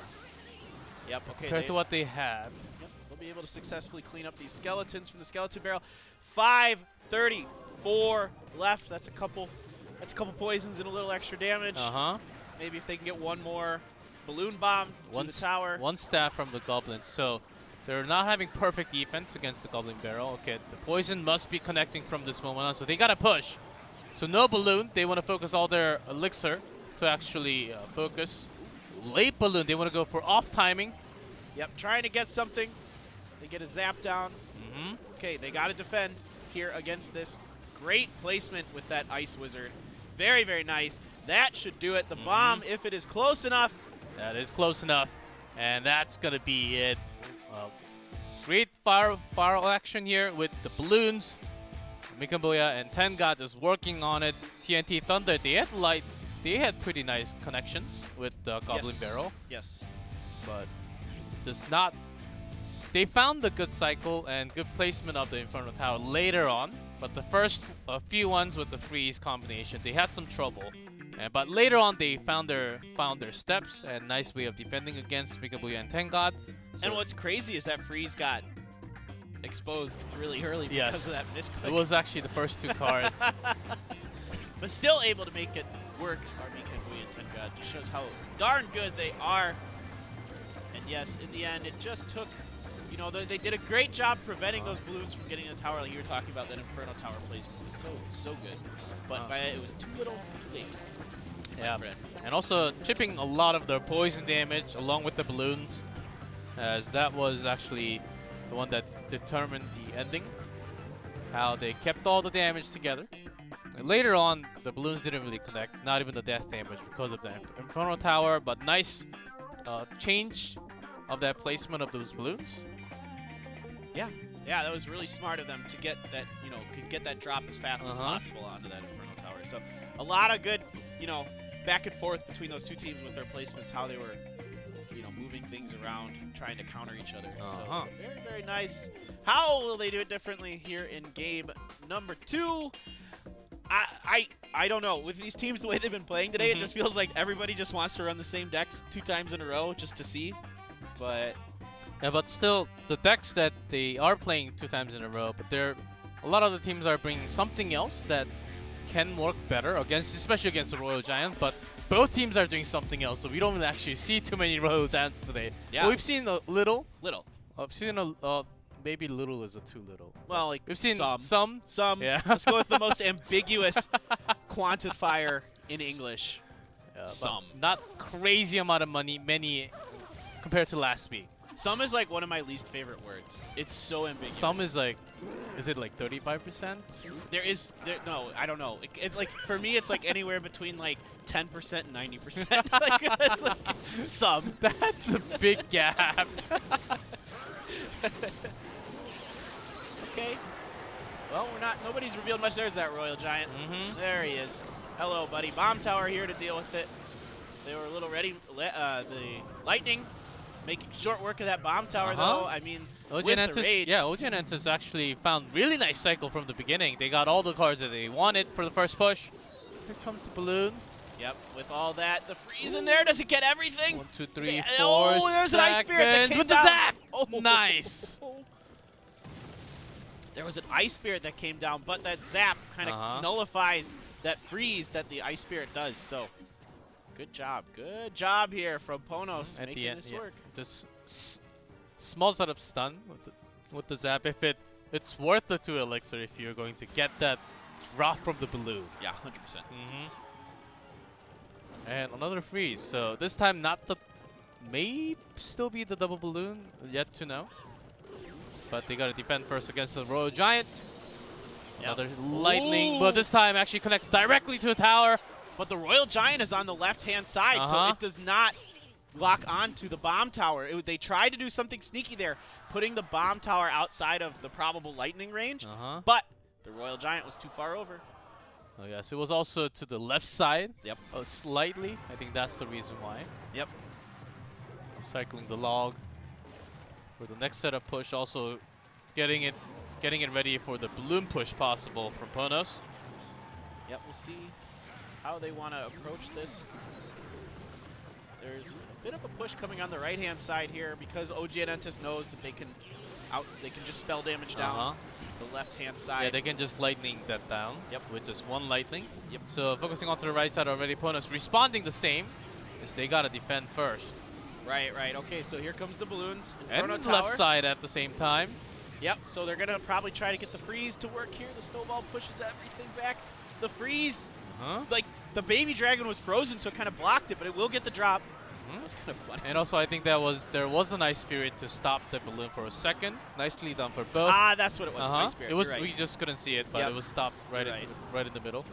I thought that was just one. Yeah, baby dragon's big and chubby, but it can't just block a balloon. Yeah, you're right. It's like, why is that balloon? Yeah, that's right. Ice spirit. But They do manage to actually trade, but the real problem is lightning, and OGN Entus really using that timing to push their own. This is kind of what we've been seeing a lot. If you're running, you know, Royal Giant, you gotta have Lightning or Earthquake. Lightning seems to kind of maybe be the better fit, I think. Oh yes, as Ponos, they want to push, they want to eliminate all the Royal Giants coming right after.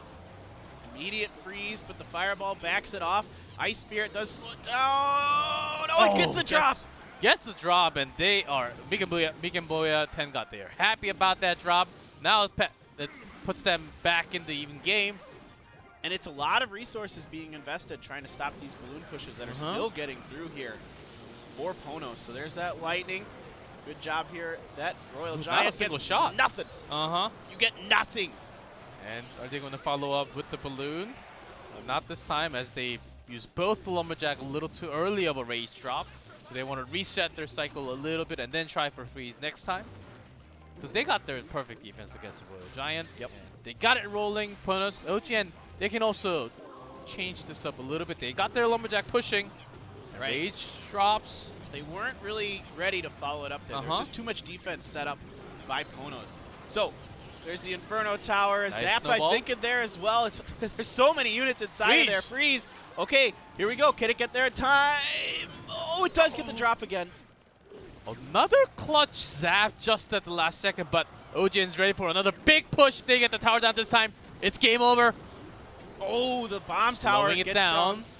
Yep, the baby dragon up top here. Here comes some bats as well. They will wipe out that Royal Giant.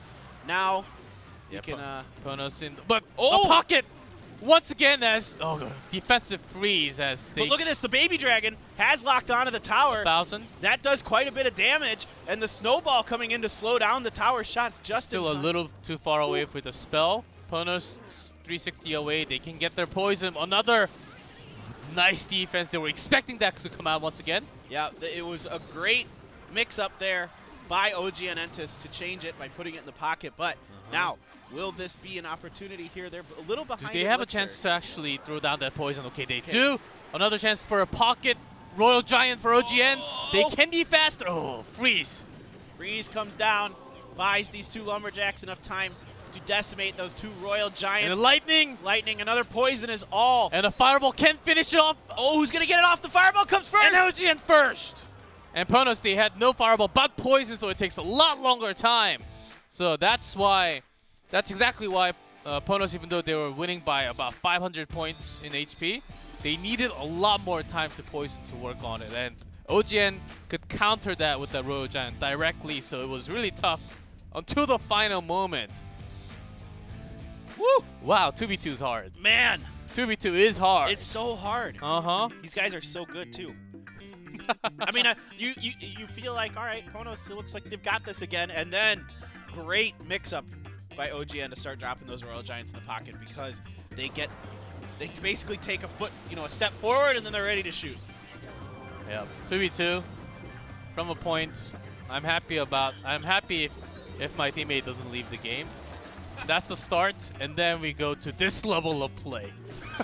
Which is crazy, and those zaps to secure a drop from balloons, that calculation, I don't know I don't exactly know how they do it. It just must come from practice. Yeah. Like, sometimes you're sure it's gonna connect because it has some HP, but when it has like less than 50% HP, do you use the zap or not? Does it make it even if I use the zap or not? But every time they used it at the last second, they knew that it was gonna connect.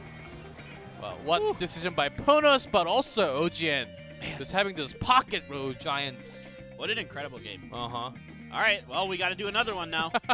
But every time we have this 2v2, even though there are some creative new decks, the winner is Royal Giant. It just feels like it. I can't do the exact math on top of my head right now.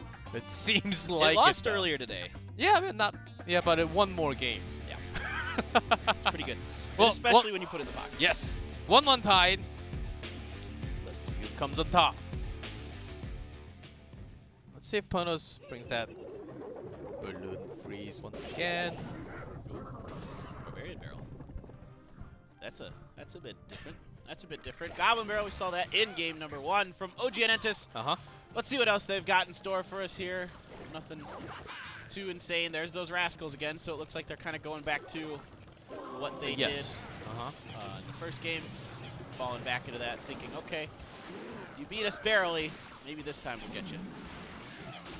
Skeleton barrel. Continuing on the left. Skeleton's not really going to Oh, here comes Royal Giant from Ponos. Yep. Ponos' turn. There's the mini P.E.K.K.A. That is a great counter here Earthquake by OGN Entus. That is a great choice. It prevents the Royal Giant from getting in there, even with the Earthquake onto the Inferno Tower. Earthquake plus No the shots. poison. Yeah, Earthquake plus the poison on the Inferno Tower. It did no shots. Yeah. Yep. Mini P.E.K.K.A. is one of the best counters to Royal Giant. But you need to get it down onto the Royal Giant and quickly enough. Yes.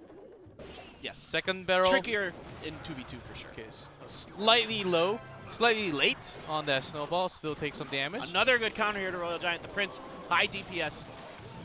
See, look at that one shot. That's all you get. Yeah, good knock from the log.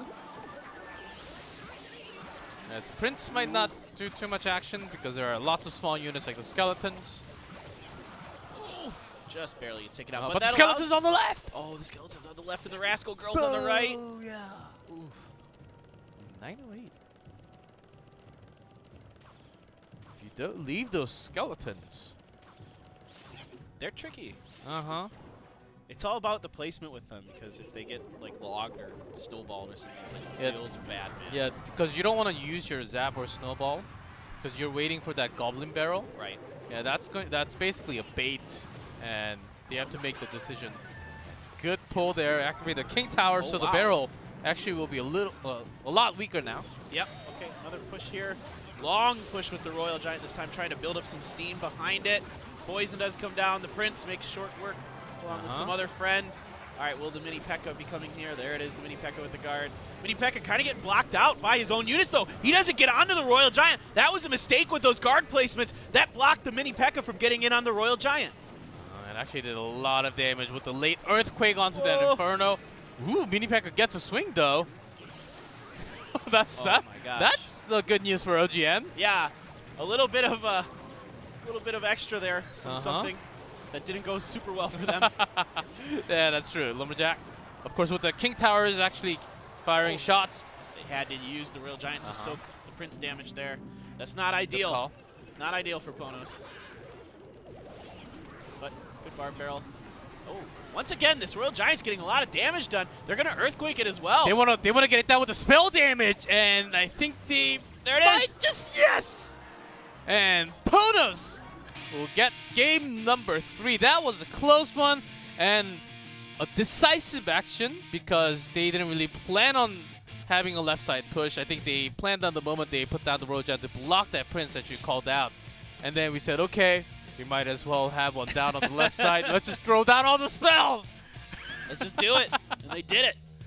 So the big key moment in that game was that mini P.E.K.K.A. that didn't lock onto that Royal Giant. Yes. So ideally, when you're doing this, what the best way to do this is mini P.E.K.K.A. right next to Royal Giant, and then the guards around the mini P.E.K.K.A. to screen it, to keep it blocked from other stuff going on, so it can do its job, which is just tearing through that Royal Giant. I think we're gonna see it on the highlights. It was such an important moment for OGN. The mini P.E.K.K.A. actually did 1 damage, but Ponos ended up attacking onto the other side. So it was some cool switch coming from both teams. Just reacting really quickly. Just adapting in-game like that with that speed, it's incredible. It takes crazy amount of experience to actually call for those stuff.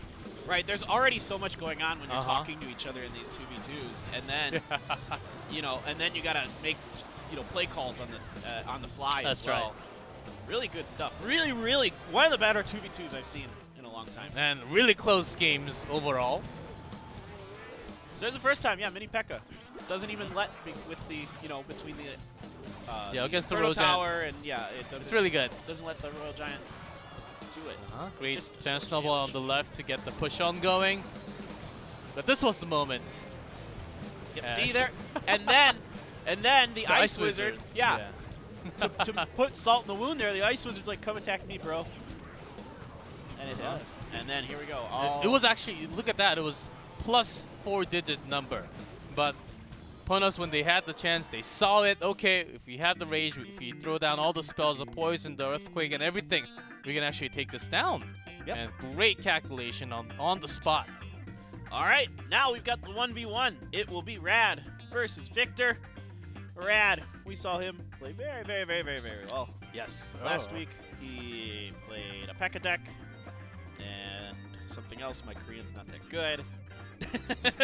I can't read that fast, but he clutched it out there for Ponos, giving them the win over Kicks. Let's see what he's got in store for us. Victor as well was clutch for his team in their King of the Hill. Both of these guys winning the last 2 games and securing the victory for them. Oh, yes. And he bans the Miner, so wonder what kind of decks that we have. And a Barbarian Heavy. Yes. That's what Red actually likes. He likes the Golem deck and the Royal Hog, some Mirror as well. Here, Victor. It says 1v1 striker of OGN Entus. He can get things ongoing as he's from Brazil, as he's the 1v1 here. Getting ready to go. So Rad does like to use the Barbarians, so that's maybe part of the ban. He used that, it was in that, Rad ran that like Battle Ram Barbarians Minion Horde, like Insanity deck, where you're just like spamming minions. So we won with that one. But game number 1 between these 2 players and set number 2 of match number 12, guys. 12 matches. Lots of numbers into this season. Thrown into your ears. Yawn. No, no yawning. This has been a really good day. Really good games, top to bottom. Been bottom to top. Well, yeah, sure. We can go that direction. It's, you say tomato, I say tomato. Uh-huh. Okay, was there a device issue? Okay, there was a device issue, but nothing has been played, so they're just going to keep on going. They have settled. Both players have settled and said yes. So, yeah, we play nothing. So, okay, it evens out. I don't think they were going to play anything anyway, is my guess. Maybe. Oh, wait, now Victor's. Now we're looking at Victor's. There's something going on. Yeah, maybe something else happened. Okay. Yeah, yeah. Okay. Even though they didn't play anything, well, it's the second time, so let's just make sure it's okay, and then we settle down with everything, and then we keep on going. Yeah, yeah. That's we got to make sure the players are comfortable and that everything is working properly for them. Oh yes. That's the only way this works. Otherwise, this all just falls apart. This house of cards just falls apart, G-Clef. And then we run into the stage. Woo! And then we just drag our lines of headsets and we run into the stage. Says, "What's going on?" We demand We demand more games. We want to see it right more now. Clash Royale. We can't wait. Bring it to us. Seems like Victor's pretty happy though. He's still smiling. Oh, Victor, he's got a lot of emotions. He's I think he's from Brazil, right? Oh, he is from Brazil. Yes. He has not some. Okay, I'm not using some anymore. He has he has tons of experience from South America, from Latin. A lot of really high scores from Clash Royale Relations Cup and League Latin. So he's got a lot of experience for sure, and that's exactly why OGN picked him up. And paid off. No, let's paid see. Off last week. Yeah, paid off last week, but we have a long season, and let's see a little more. Yes. Oh yes, and so far it seems like the Korean teams like OGN, and also of course Kingdom DragonX, when they have a foreign player, the language doesn't really come together too well. So I think it'll take some time for them to actually play some 2v2. You need some communication going on. Of course. Yeah. But for 1v1, you don't need to. No. Yes. No. The Clash Royale cards and the game speaks for itself. All right, so we're just gonna let the elixir hold. This is pretty much what we saw. I'm having a deja vu. Maybe a few minutes ago. Maybe it's these emotes. Maybe wait. Let me spin my thing and see if it drops or not. Let me spin my trophies. Oh, it's still spinning. It's not stopping. What's going on, Paper Thin? I don't know. Am I stuck here? You are stuck here forever. This is a dream. In Clash Royale limbo. Oh, I'll be happy. Oh, it's fine with me. Yeah. I don't got anywhere else to be. I want it. This is right where I want to be. Maybe a little higher in trophies. Well, yes, always. That's what I always want. Yes, to collect then more I'd have things. to start playing something that isn't my bizarre deck. So, and I'm not ready for that. My body isn't ready for that yet. I'm not ready. I can get ready behind these minor band though. Minor band, I am fine with band. minor band. In my opinion, it kind of opens things up a little bit for what kind of stuff we'll see. Oh yes, just removing the minor, it just makes Clash Royale a lot cleaner and a lot less things to think about. That's true. Just thinking about the minor placement every single time. It's a lot. It can be bothering sometimes. Yeah, it's hard. You gotta try to predict where they're gonna drop that thing, and then you gotta drop your whatever counter you got saved up. And then you gotta hope, you know, that over time that their defense isn't good enough that they can just chip you. It's coming. All right, there we go. Snowball. Boom. Barb barrel. Okay, same heavy, to heavy. Yep, golems. But on the opposite side. And Barbarian did a little bit more damage. So we'll see. Yeah, we kind of knew from at least Victor with that Barbarian ban. The Prince. The Golden Prince. So that's a little bit of difference here between the two. Prince is going to push the Golem, and Lumberjack is going to follow the Golem now. But this Tombstone here, and there's nothing really AoE to deal with it, and a Lightning comes down to put a lot of damage into that Prince. Look at the HP of the Golem. It breaks already, but with the Rage, it's actually the Golem from Victor pushed a lot further. 900, 800.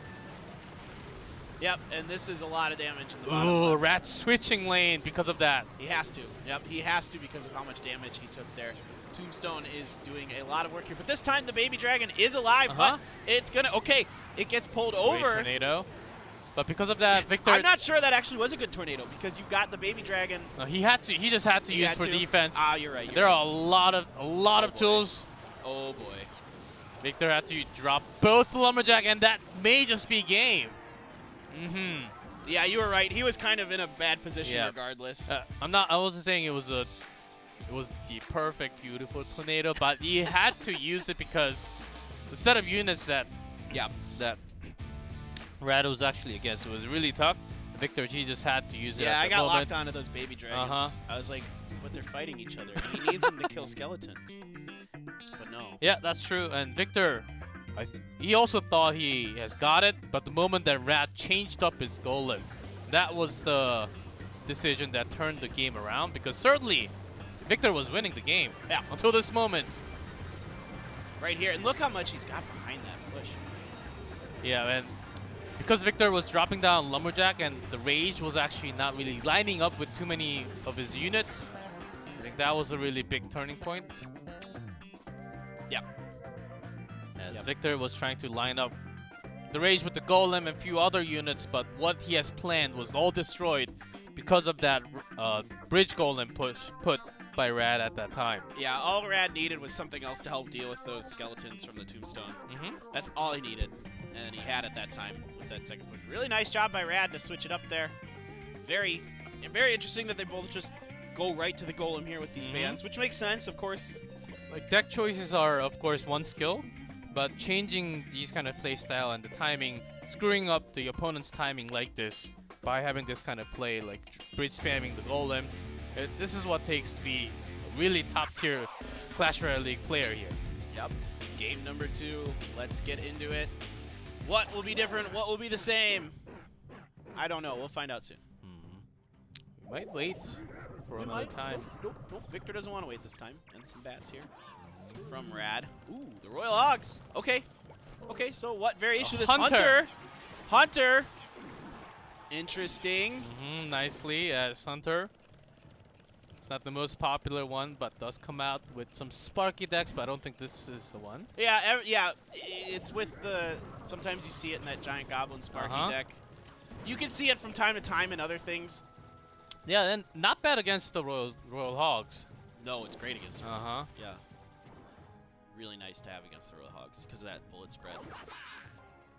I'm not too sure what exactly. Yep, here it is. It is a Sparky. Yep.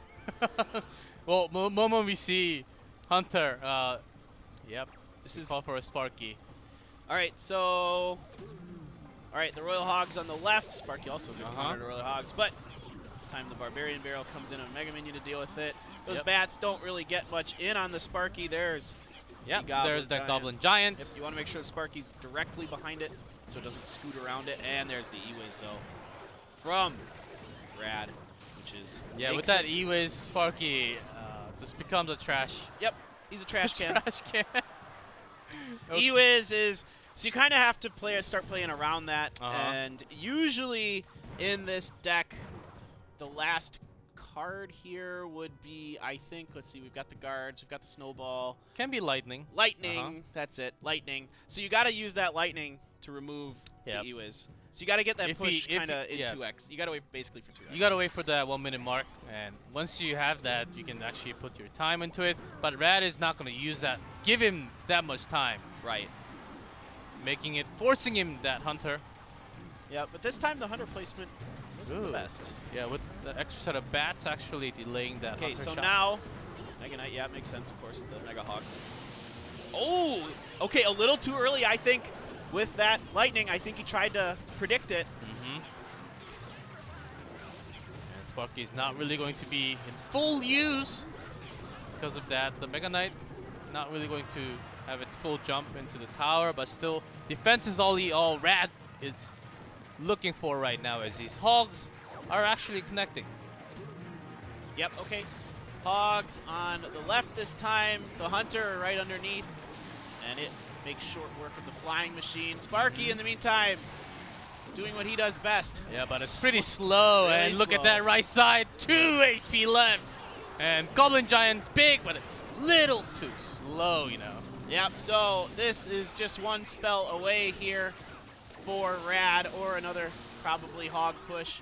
The bats will make work of that trash can. Goodbye, trash can, and there's a poison.